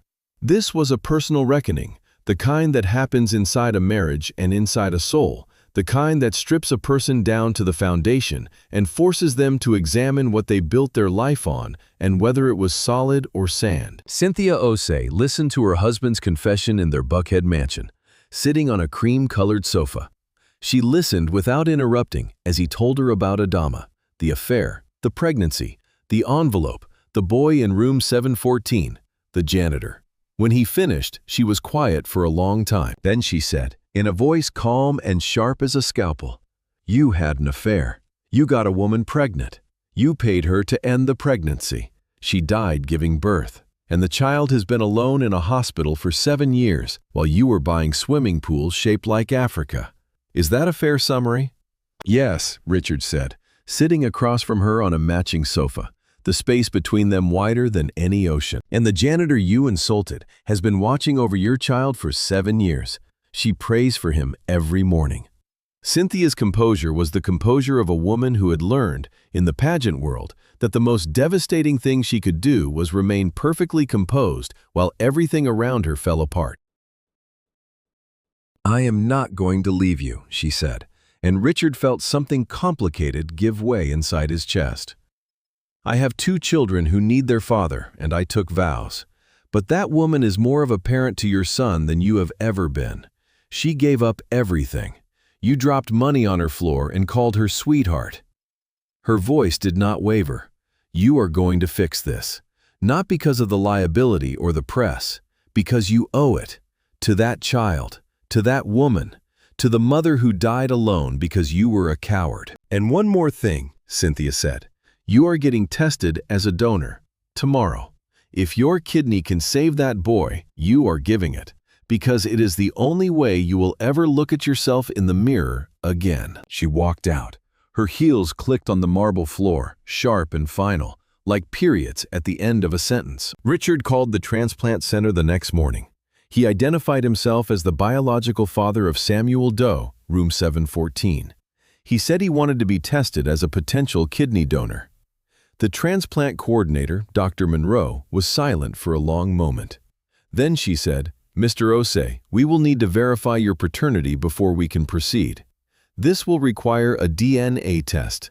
Can you come in this week?" He came in on Thursday.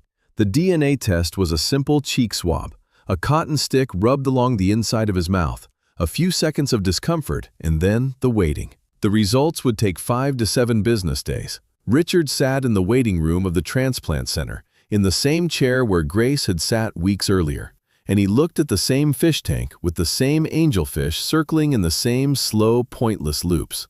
And he wondered if this was what purgatory felt like, sitting in a room, waiting for the truth to be confirmed, knowing that the truth would change everything, and that the everything it changed included you. While Richard waited for the DNA results, 2 other things happened. Grace's donor evaluation continued. She passed the CT scan. She passed the psychological evaluation. The transplant committee approved her as a living donor candidate.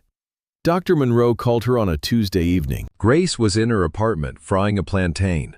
The oil sizzled in the cast iron skillet.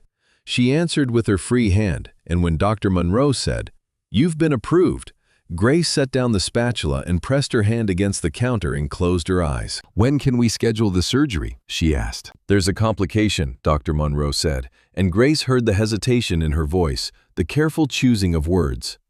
"Another potential donor has come forward, a biological relative. We need to complete the compatibility testing before we can make a final determination." Grace's hand tightened on the phone. "A biological relative," she repeated. "Who?" "I can't disclose that at this time," Dr. Monroe said, "but I want you to know that your candidacy is still active. If the other donor is not a match, you will be our primary option." Grace hung up the phone. She turned off the stove.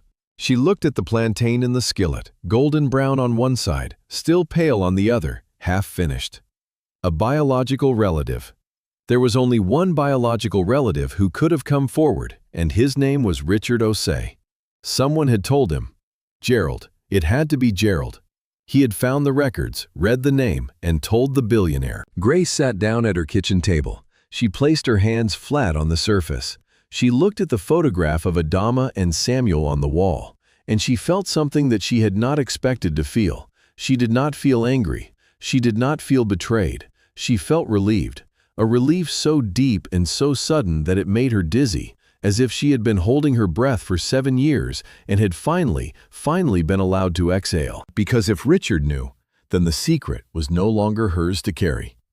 The weight was no longer on her shoulders alone. The promise she had made to Adama, the impossible, beautiful, crushing promise, had done what promises sometimes do when they are kept long enough and faithfully enough. It had created the conditions for its own fulfillment.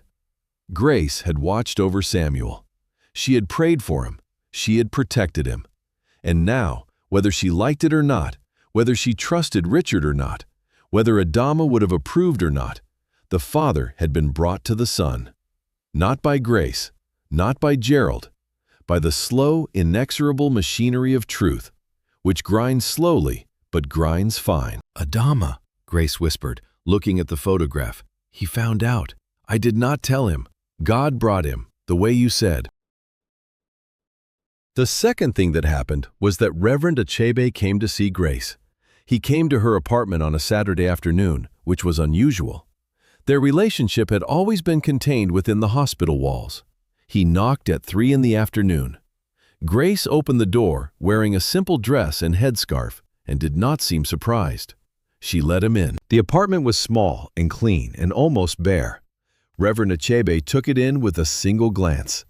Then he saw the photograph on the wall, the young woman with braids holding a newborn in a hospital blanket. He looked at it for a long time. "Is that her?" he asked.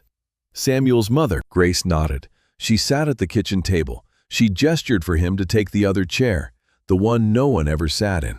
And then she told him everything. The delivery, the preeclampsia, the promise. Richard Osei, the envelope of cash, the 7 years of mopping and watching and praying, the $100 bill on the wet floor, the donor application, the phone call about a biological relative. When she finished, Reverend Achebe was quiet for a long time. His large eyes behind his round glasses were wet. "Grace," he said, "in all my years as a chaplain, I have never heard a story like this. What you have given is beyond anything I have witnessed." Grace shook her head. "I am not special, Reverend. I am tired. My back hurts, My hands are rough from bleach. I live above a laundromat and eat oatmeal for breakfast and rice for dinner. The only luxury I have is a plantain on Saturday. I am not a hero. I am a woman who made a promise and did not know how heavy it would be." "That," he said, placing his hand on hers, "is exactly what a hero is." They drank tea that Grace made on the stove, strong black tea with too much sugar.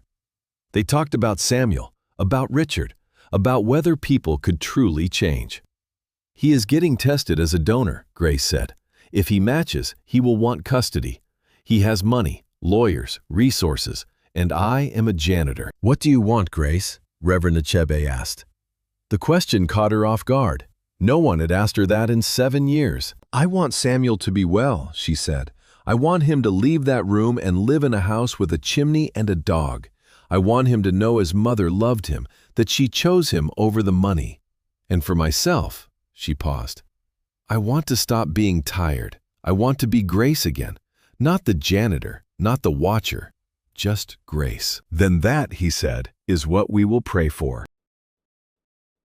The DNA results came back on a Tuesday. They confirmed what everyone already knew.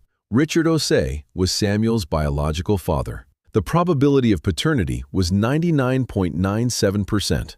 Gerald Whitfield received the results in a sealed envelope, read them, and forwarded them to the transplant center and to Helen Park in legal. Helen Park began drafting the paperwork that would be required to establish Richard's parental rights, a process that would involve the family court, the Department of Children and Family Services, and Patricia Hollins, who was about to have the most complicated week of her career. The compatibility testing for the kidney transplant was initiated simultaneously. Blood was drawn. Tissue typing was performed. Cross-match tests were conducted. The results took 10 days. When they came back, Dr. Monroe called Richard personally. "Mr. Osei," she said, "I have good news and complicated news. The good news is that you are a compatible donor for Samuel. Your tissue match is excellent, better than we typically see. A kidney from you would have a high probability of success." Richard exhaled. He was standing in his office at Osei Logistics, looking out the window at the Atlanta skyline, and the relief that washed through him was so intense that he had to grip the window ledge to stay standing. "And the complicated news?" he said. "The complicated news is that we already have another approved donor candidate, Grace Mbui. She is also compatible. In fact, her compatibility scores are very close to yours." Dr. Monroe paused. "This is unusual. We rarely have 2 viable living donors for the same patient. The transplant committee will need to make a determination about which donor to proceed with. There are medical factors, but there are also ethical considerations." Richard was quiet for a moment. "Grace Mbui," he said, "the janitor." "The former nurse," Dr. Monroe corrected gently. "The woman who delivered your son and who has been watching over him for 7 years. Yes." Richard closed his eyes. He leaned his forehead against the cool glass of his office window. He thought about Grace, about her calm face and her steady hands and her soft-soled shoes, and the way she had picked up the $100 bill from the wet floor and placed it on the windowsill of his son's room. He thought about the 7 years she had spent mopping floors and praying in a chapel and watching through glass, all because a dying woman had asked her to, and she had said yes. "Use my kidney," Richard said. "I am his father. This is my responsibility. Grace has given enough, more than enough. She should not have to give a piece of her body, too." "That decision will be made by the committee," Dr. Monroe said, "but your wishes will be taken into account." Richard hung up the phone. He stood at the window for a long time. Then he picked up the phone again and called a number he had never called before. A number he had gotten from Gerald Whitfield. A number that belonged to a pay-as-you-go phone in a 1-bedroom apartment above a laundromat on Candler Road. Grace answered on the 4th ring. "Hello, Grace," Richard said. "This is Richard Osei." The silence that followed was vast. It stretched between them like a bridge over a canyon, fragile and necessary and terrifying to cross. Grace stood in her kitchen, holding the phone, and she felt the weight of 7 years pressing against her chest. And she felt Adama's voice in her ear, and she felt the smooth glass of room 714's window against her palm, and she felt the crescent-shaped marks that had taken 3 days to fade. She felt all of it, all at once, and she did not speak. "I know who you are," Richard said. His voice was quiet, stripped of the boardroom polish, raw. "I know what you did. Gerald told me. I read the records. I know about Adama. I know about the promise. I know about the 7 years." He paused. "And I know about the $100 bill. I know what I said to you in that hallway. And I want you to know that I have never been more ashamed of anything in my life." Grace pressed the phone against her ear. She closed her eyes. She felt tears, actual tears, the tears she had been holding back for 7 years, pressing against the backs of her eyelids. She did not let them fall, not yet. "The boy needs a kidney," she said. "That is what matters." "I'm a match," Richard said. "I'm going to give him mine." "Good," Grace said.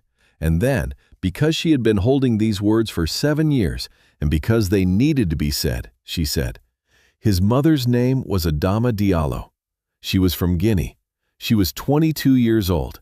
She was brave and she was scared, and she loved your son more than she loved her own life. She died holding my hand, and her last words were about him, not about you, about him." Richard was silent. Grace could hear him breathing, uneven, ragged, the breathing of a man who was drowning in air. "I am sorry," he said. "I know those words are not enough. I know that nothing I say or do will be enough, but I am sorry. For Adama, for Samuel, for you, for the money on the floor, for the word sweetheart, for all of it." "Sorry is a start," Grace said. "But Samuel does not need your sorry. He needs your kidney. And after that, he needs your presence, not your money, not your name, your presence. Every day, in that room, holding his hand, reading his drawings, learning his face. That is what his mother would have wanted." "I will be there," Richard said. "I promise." "Do not make promises lightly," Grace said, and there was iron in her voice, the iron of a woman who had lived inside a promise for 7 years and who knew exactly what promises cost. Promises are not words. They are years. They are nights. They are mops and buckets and chapel pews and cold glass against your palm. If you promise this boy that you will be there, then be there. Every day. Not when it is convenient. Not when it looks good. Every day. "I understand," Richard said. "No," Grace said gently. "You do not understand yet, but you will." She hung up the phone. She set it on the counter. She looked at the photograph of Adama and Samuel. She looked at it for a long time, and then, for the first time in 7 years, Grace Mbui sat down at her kitchen table and wept. She wept for Adama, who had been 22 and alone and brave. She wept for Samuel, who had been waving at strangers through glass for 7 years. She wept for herself, for the years she had given, for the career she had left behind, for the oatmeal and the rice and the 1 plantain on Saturday. She wept for the weight she had carried, and for the possibility, terrifying and exhilarating and entirely new, that the weight might soon be lifted. She wept until there were no more tears. Then she washed her face at the kitchen sink with cold water, the way her mother used to do after crying, and she dried her face with a clean towel, and she fried a plantain. It was not Saturday, it was a Tuesday, but she fried it anyway, golden brown on both sides, and she ate it standing at the counter, looking out the window, and it tasted better than any plantain she had ever eaten. Not because the plantain was different, because she was. The surgery was scheduled for 3 weeks later. The transplant committee had decided, after extensive deliberation, to proceed with Richard as the donor. The medical factors were marginally in his favor. His tissue match was slightly better, and, as a biological parent, the long-term compatibility was projected to be superior. But the committee's decision was also influenced by a letter that Grace had written, a letter she had asked Dr. Monroe to read aloud at the committee meeting. The letter said, "My name is Grace Mbui. I was a nurse. I am a janitor. I am the woman who promised Adama Diallo that I would watch over her son. I have done that for 7 years. I offered my kidney because I was the only one who could. But I am not the only one anymore. The boy's father has come forward. He is a match. Let him give what he owes. A kidney is the least of it. Let him learn what it means to give something that hurts. Let him learn what Adama knew and what I know. That love is not a feeling. It is an action. It is showing up every day, even when it costs you everything. The committee members read the letter in silence. 3 of them had tears in their eyes. The decision was unanimous. In the 3 weeks before the surgery, several things happened. Richard Oside went through the pre-surgical evaluation. He passed every test. He was healthy. His kidney function was excellent, and his body was, as the surgeon noted with a trace of dark humor, annoyingly well maintained. He also, at Cynthia's insistence, began the legal process of establishing paternity and seeking custody of Samuel. Patricia Hollins, Samuel's social worker, was informed. She sat in her office and read the paperwork and put her head on her desk, the way she always did when the world handed her something too big to process standing up. Then she picked up the phone and called the family court. Grace, for her part, continued working. She mopped the floors. She watched Samuel through the glass. She went to the chapel. She prayed. But something was different. The weight was shifting. It was not gone, not yet, but it was moving, redistributing itself, spreading to other shoulders. She could feel it in the way she breathed, deeper, slower, more easily. She could feel it in the way she held the mop, with less tension in her grip. She could feel it in the chapel, in her prayers, which were becoming less desperate and more grateful, less a plea and more a conversation. And then, one night, 2 days before the surgery, Grace did something she had not done in 7 years. She opened the door of room 714 and walked in. Samuel was awake. He was sitting up in bed, drawing, his tongue poking out. He looked up when the door opened. He saw the janitor, the woman from the window, the woman who waved at him in the night. He tilted his head. "Hi," he said. "Hi," Grace said. Her voice caught on the word. She stood in the doorway, holding her mop in one hand, her other hand pressed against the door frame for support. The room smelled of antiseptic and crayons and something else, something warm and small and alive, the smell of a child who was still fighting. "Are you the lady from the window?" Samuel asked. His voice was high and clear, the voice of a 7-year-old who had not yet learned to be suspicious of kindness. "Yes," Grace said. "I am the lady from the window. Why do you always wave at me?" Grace set the mop against the wall. She walked to the chair beside Samuel's bed. She sat down. The chair was hard plastic, the kind of chair that hospitals buy in bulk because they are cheap and easy to clean. She sat in it, and it was the most comfortable chair she had ever sat in, because it was 12 inches from Samuel's bed, and she could see his face up close for the first time in 7 years. He was beautiful. He was thin, with the pallor of a child on long-term dialysis, and his eyes were too large for his face, and his hands were small and his wrists were delicate, and there was a dialysis catheter in his arm that was held in place with medical tape decorated with cartoon dinosaurs. But he was beautiful. He was alive. He was looking at her with those large brown eyes, Adama's eyes, and he was waiting for an answer. "I wave at you," Grace said, "because I want you to know that you are not alone. Even in the middle of the night, when it's dark and the hospital is quiet and you might feel scared, there is someone right outside your window who is thinking about you." Samuel considered this. He looked at Grace with the serious, evaluative look that 7-year-olds sometimes give to adults who are telling the truth. Then he held out his drawing. "Do you want to see my house?" he asked. Grace took the drawing. It was the same house he always drew, the square with the triangle roof, the 2 windows, the door with the round doorknob, the curl of smoke. But this time, there were 2 stick figures in front of the house instead of 1. One was labeled me. The other was labeled Window Lady. Grace looked at the drawing, and the tears she had been holding back for 7 years finally came. Not all at once, but in a steady, quiet stream, running down her cheeks and dripping onto the paper, making small wet circles on the crayon lines. She did not wipe them away. She let them fall. It was time. "It's a beautiful house," she said. "It has a chimney," Samuel said, pointing, "and a dog will live there. I haven't drawn the dog yet." "What will you name the dog?" Grace asked. "I don't know yet," Samuel said. I'm still thinking about it." They sat together for 20 minutes. Grace did not tell him who she was. She did not tell him about Adama, about the promise, about the 7 years. Those were stories for later, for when he was older, for when his new kidney was working and his body was strong and his mind was ready. For now, she sat in the hard plastic chair and she looked at his drawings and she answered his questions about the mop and the bucket and what the hospital looked like at 3 in the morning, and she felt, for the first time in 7 years, that she was not watching through glass. She was here. She was inside the room. She was sitting next to the child she had promised to protect, and the glass was gone. The surgery took place on a Monday morning in December. Richard Osei arrived at the hospital at 5:30 in the morning, the same time that Grace usually arrived at the chapel.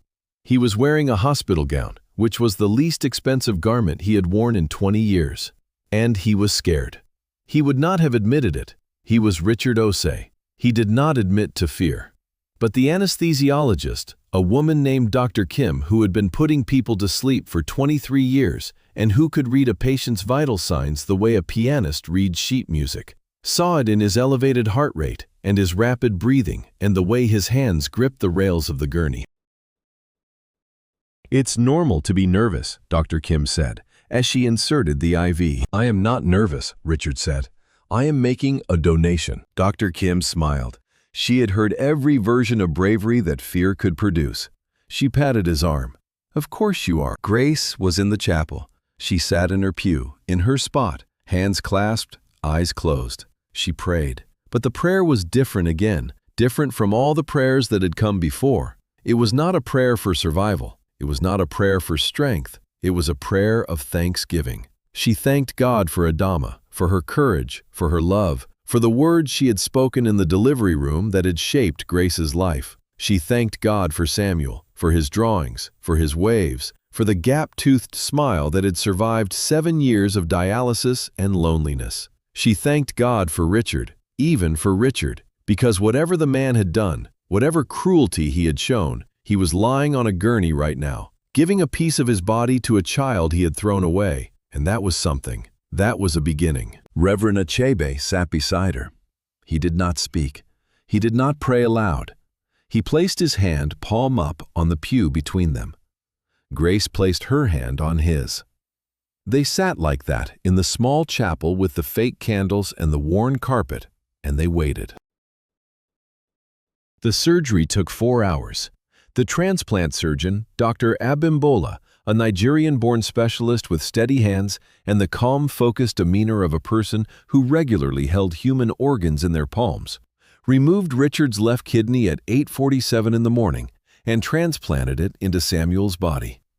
The kidney was pink and healthy and began functioning within minutes. The surgical team watched the monitors, watched the numbers, watched the blood flow and the urine output and the creatinine levels. And at 12:15 in the afternoon, Dr. Abimbola walked out of the operating room and found Grace and Reverend Achebe in the chapel. "The surgery was successful," she said. "Samuel is in recovery. The kidney is functioning. His numbers are already improving." Grace closed her eyes. She pressed her clasped hands against her forehead. She breathed. In, out, in, out. 7 years of holding her breath, and now, in a chapel with fake candles and a worn carpet, she exhaled. "Thank you," she said. Dr. Abimbola nodded. She was a woman who understood that thank you could mean 1,000 different things, and that when it was said by a woman who had waited 7 years for this moment, it meant all of them. The weeks that followed were a quiet miracle. Samuel recovered with an enthusiasm that surprised the transplant team.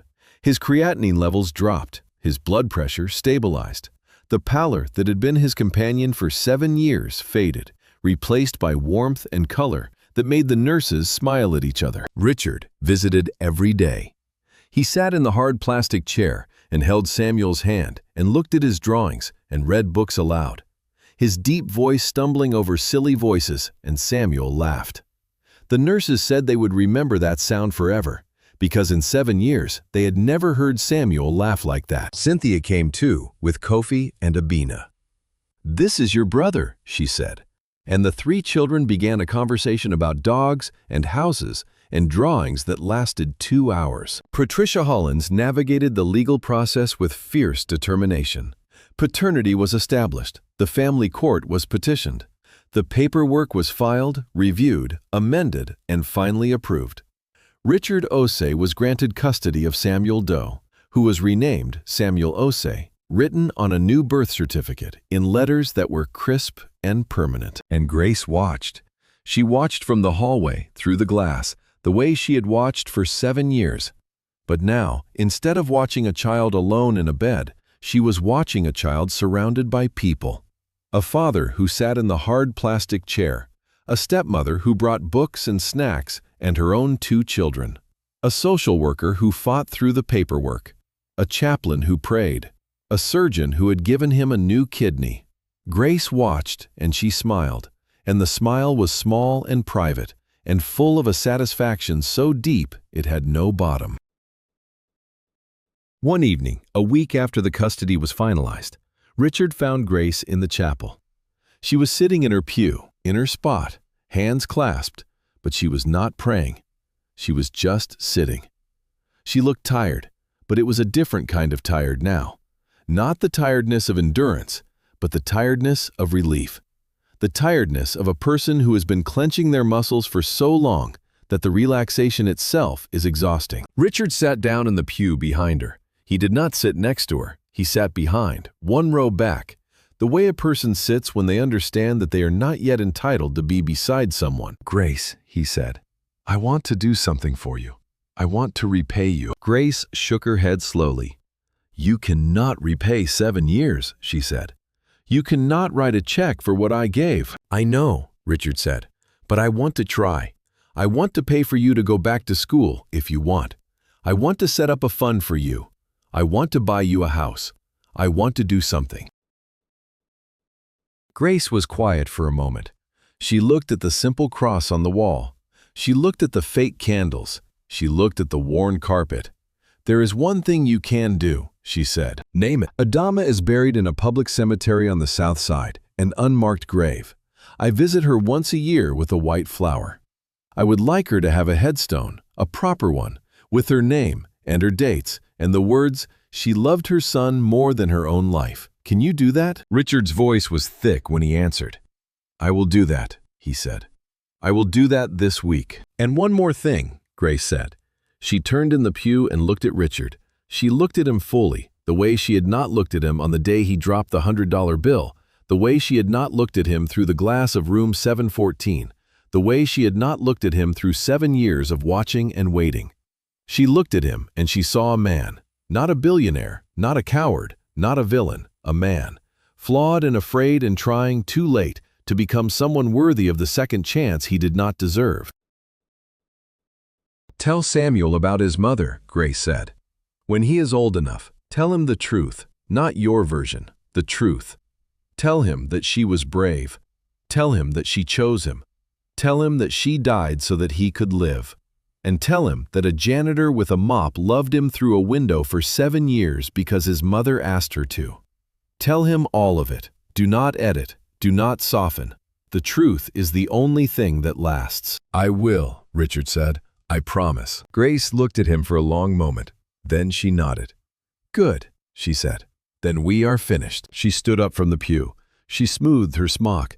She picked up her canvas bag with the broken zipper, and she walked out of the chapel, her soft-soled shoes making no sound on the tile floor, the way they had made no sound for 7 years, the way they would make no sound for a little while longer, until the day she was ready to take them off and put on different shoes and walk into a different life. 6 months later, on a warm Saturday in June, Grace Mbui stood in a cemetery on the south side of Atlanta, in front of a headstone that had not been there before. The headstone was simple and beautiful, made of gray granite with clean letters that caught the morning light. It read, Adama Diallo, 1994 to 2016. She loved her son more than her own life. Grace was not alone. Reverend Achibe stood beside her, his round glasses reflecting the sunlight. And behind them, at a respectful distance, stood Richard Osei, holding the hand of a 7-year-old boy who was standing on his own 2 feet, outside a hospital, for the first time in his memory. Samuel's new kidney was working. His cheeks were full. His eyes were bright. He was holding a white flower in his free hand because Grace had told him that white flowers were for remembering, and he was a child who took instructions seriously. "Is this where my mama is?" Samuel asked. His voice was clear and curious and without grief, because he was too young for grief and too new to this knowledge for it to have settled into sorrow. That would come later. For now, it was just a fact, a piece of his story, a place on the ground where someone who had loved him was resting. "Yes," Grace said. She knelt down beside him. Her knees ached from 7 years of kneeling on tile floors, but she knelt anyway. "This is where your mama is." Samuel placed the white flower at the base of the headstone. He patted it into place with his small hand.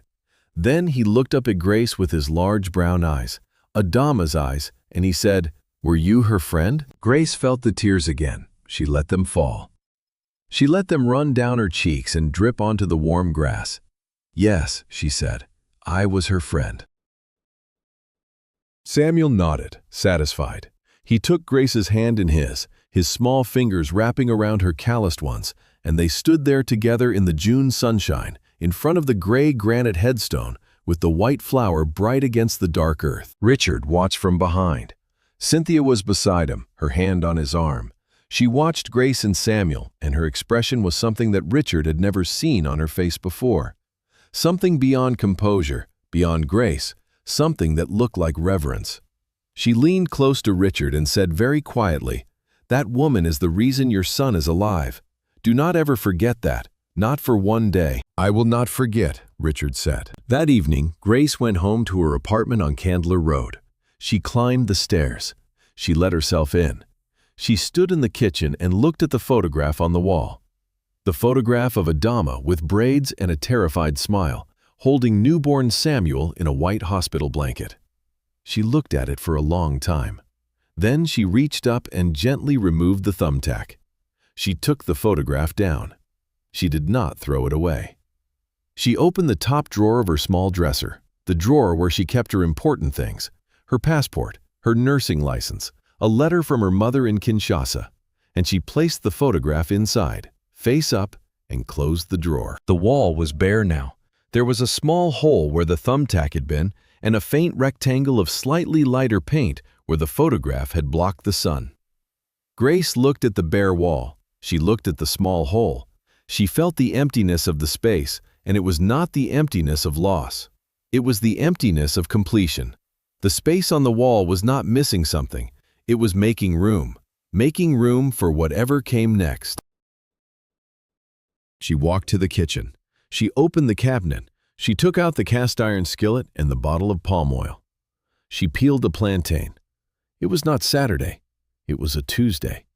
But she fried it anyway, the way her mother had taught her, golden brown on both sides, and she ate it standing at the counter, looking out the window at the parking lot of the laundromat below, at the evening light slanting through the trees, at the ordinary, unremarkable, beautiful world outside her window. It tasted sweet. The next morning, Grace did not go to the hospital. She did not put on her blue smock. She did not pick up her mop and bucket. She had submitted her resignation the week before, a simple letter, 3 sentences long, addressed to the facilities manager. Her last shift had been Friday. Reverend Achebe had been in the chapel when she finished, and they had sat together one last time, in the second pew from the front, on the left side, in silence. Instead, Grace put on a clean blouse and dark pants, and the soft-soled shoes that she would replace soon when she could afford new ones. She took the bus downtown. She walked into the offices of the Georgia Board of Nursing. She filled out a form requesting the reinstatement of her nursing license, which had lapsed during her years as a janitor. The clerk behind the counter, a woman who processed 50 forms a day and remembered none of the names, stamped the form and handed Grace a receipt. Grace walked out of the building and stood on the sidewalk in the morning sun. She held the receipt in her hand. She looked at it. It was a small piece of paper, printed on a thermal printer, with a date and a reference number and the words "License Reinstatement, Processing." It was not much, but it was a beginning. It was a door opening. It was a mop being set down and a stethoscope being picked up. and a woman who had been watching through glass for 7 years, finally walking through. She folded the receipt and put it in her canvas bag, the bag with the broken zipper and the safety pin. She would get a new bag soon too, but for now, this one would do. It had carried her through 7 years. It could carry her a little further. She caught the number 9 bus home. She sat by the window. The city moved past her, streets and buildings and people going about their lives, and Grace watched it all with the quiet attention of a woman who was seeing the world with new eyes. Not because the world had changed, because she had. Her phone buzzed in her bag. She pulled it out. It was a text message from a number she did not recognize. She opened it. It was a photograph. It showed Samuel sitting up in a bed that was not a hospital bed, in a room that was not room 714. He was in a bedroom, a real bedroom, with blue walls and a window that looked out onto a yard with trees. He was drawing. His tongue was sticking out. He was drawing a house. The same house, the square with the triangle roof and the 2 windows and the door and the chimney. But this time, in front of the house, there were 4 stick figures. One was labeled me, one was labeled Dad, one was labeled Kofi, and one, smaller than the others, standing slightly apart, was labeled Miss Grace. Below the photograph was a message from Richard. He drew this today. He asked me to send it to you. He wants to know if you will come for dinner on Saturday. Grace looked at the photograph on her phone. She looked at the stick figure labeled Miss Grace. She looked at it for a long time. The bus rumbled beneath her. The city moved past. The sun came through the window and fell on her hands. Her calloused, tired, strong hands. The hands that had held Adama's hand and mopped floors and pressed against cold glass and picked up $100 bill from a wet floor and folded it neatly and placed it on a windowsill. She put the phone back in her bag. She leaned her head against the window of the bus. She closed her eyes. The sun was warm on her face. The engine hummed. The city moved. And for the first time in 7 years, Grace Mbui was not tired. Thank you for staying with me until the end. If the story meant something to you, please support the channel with a like.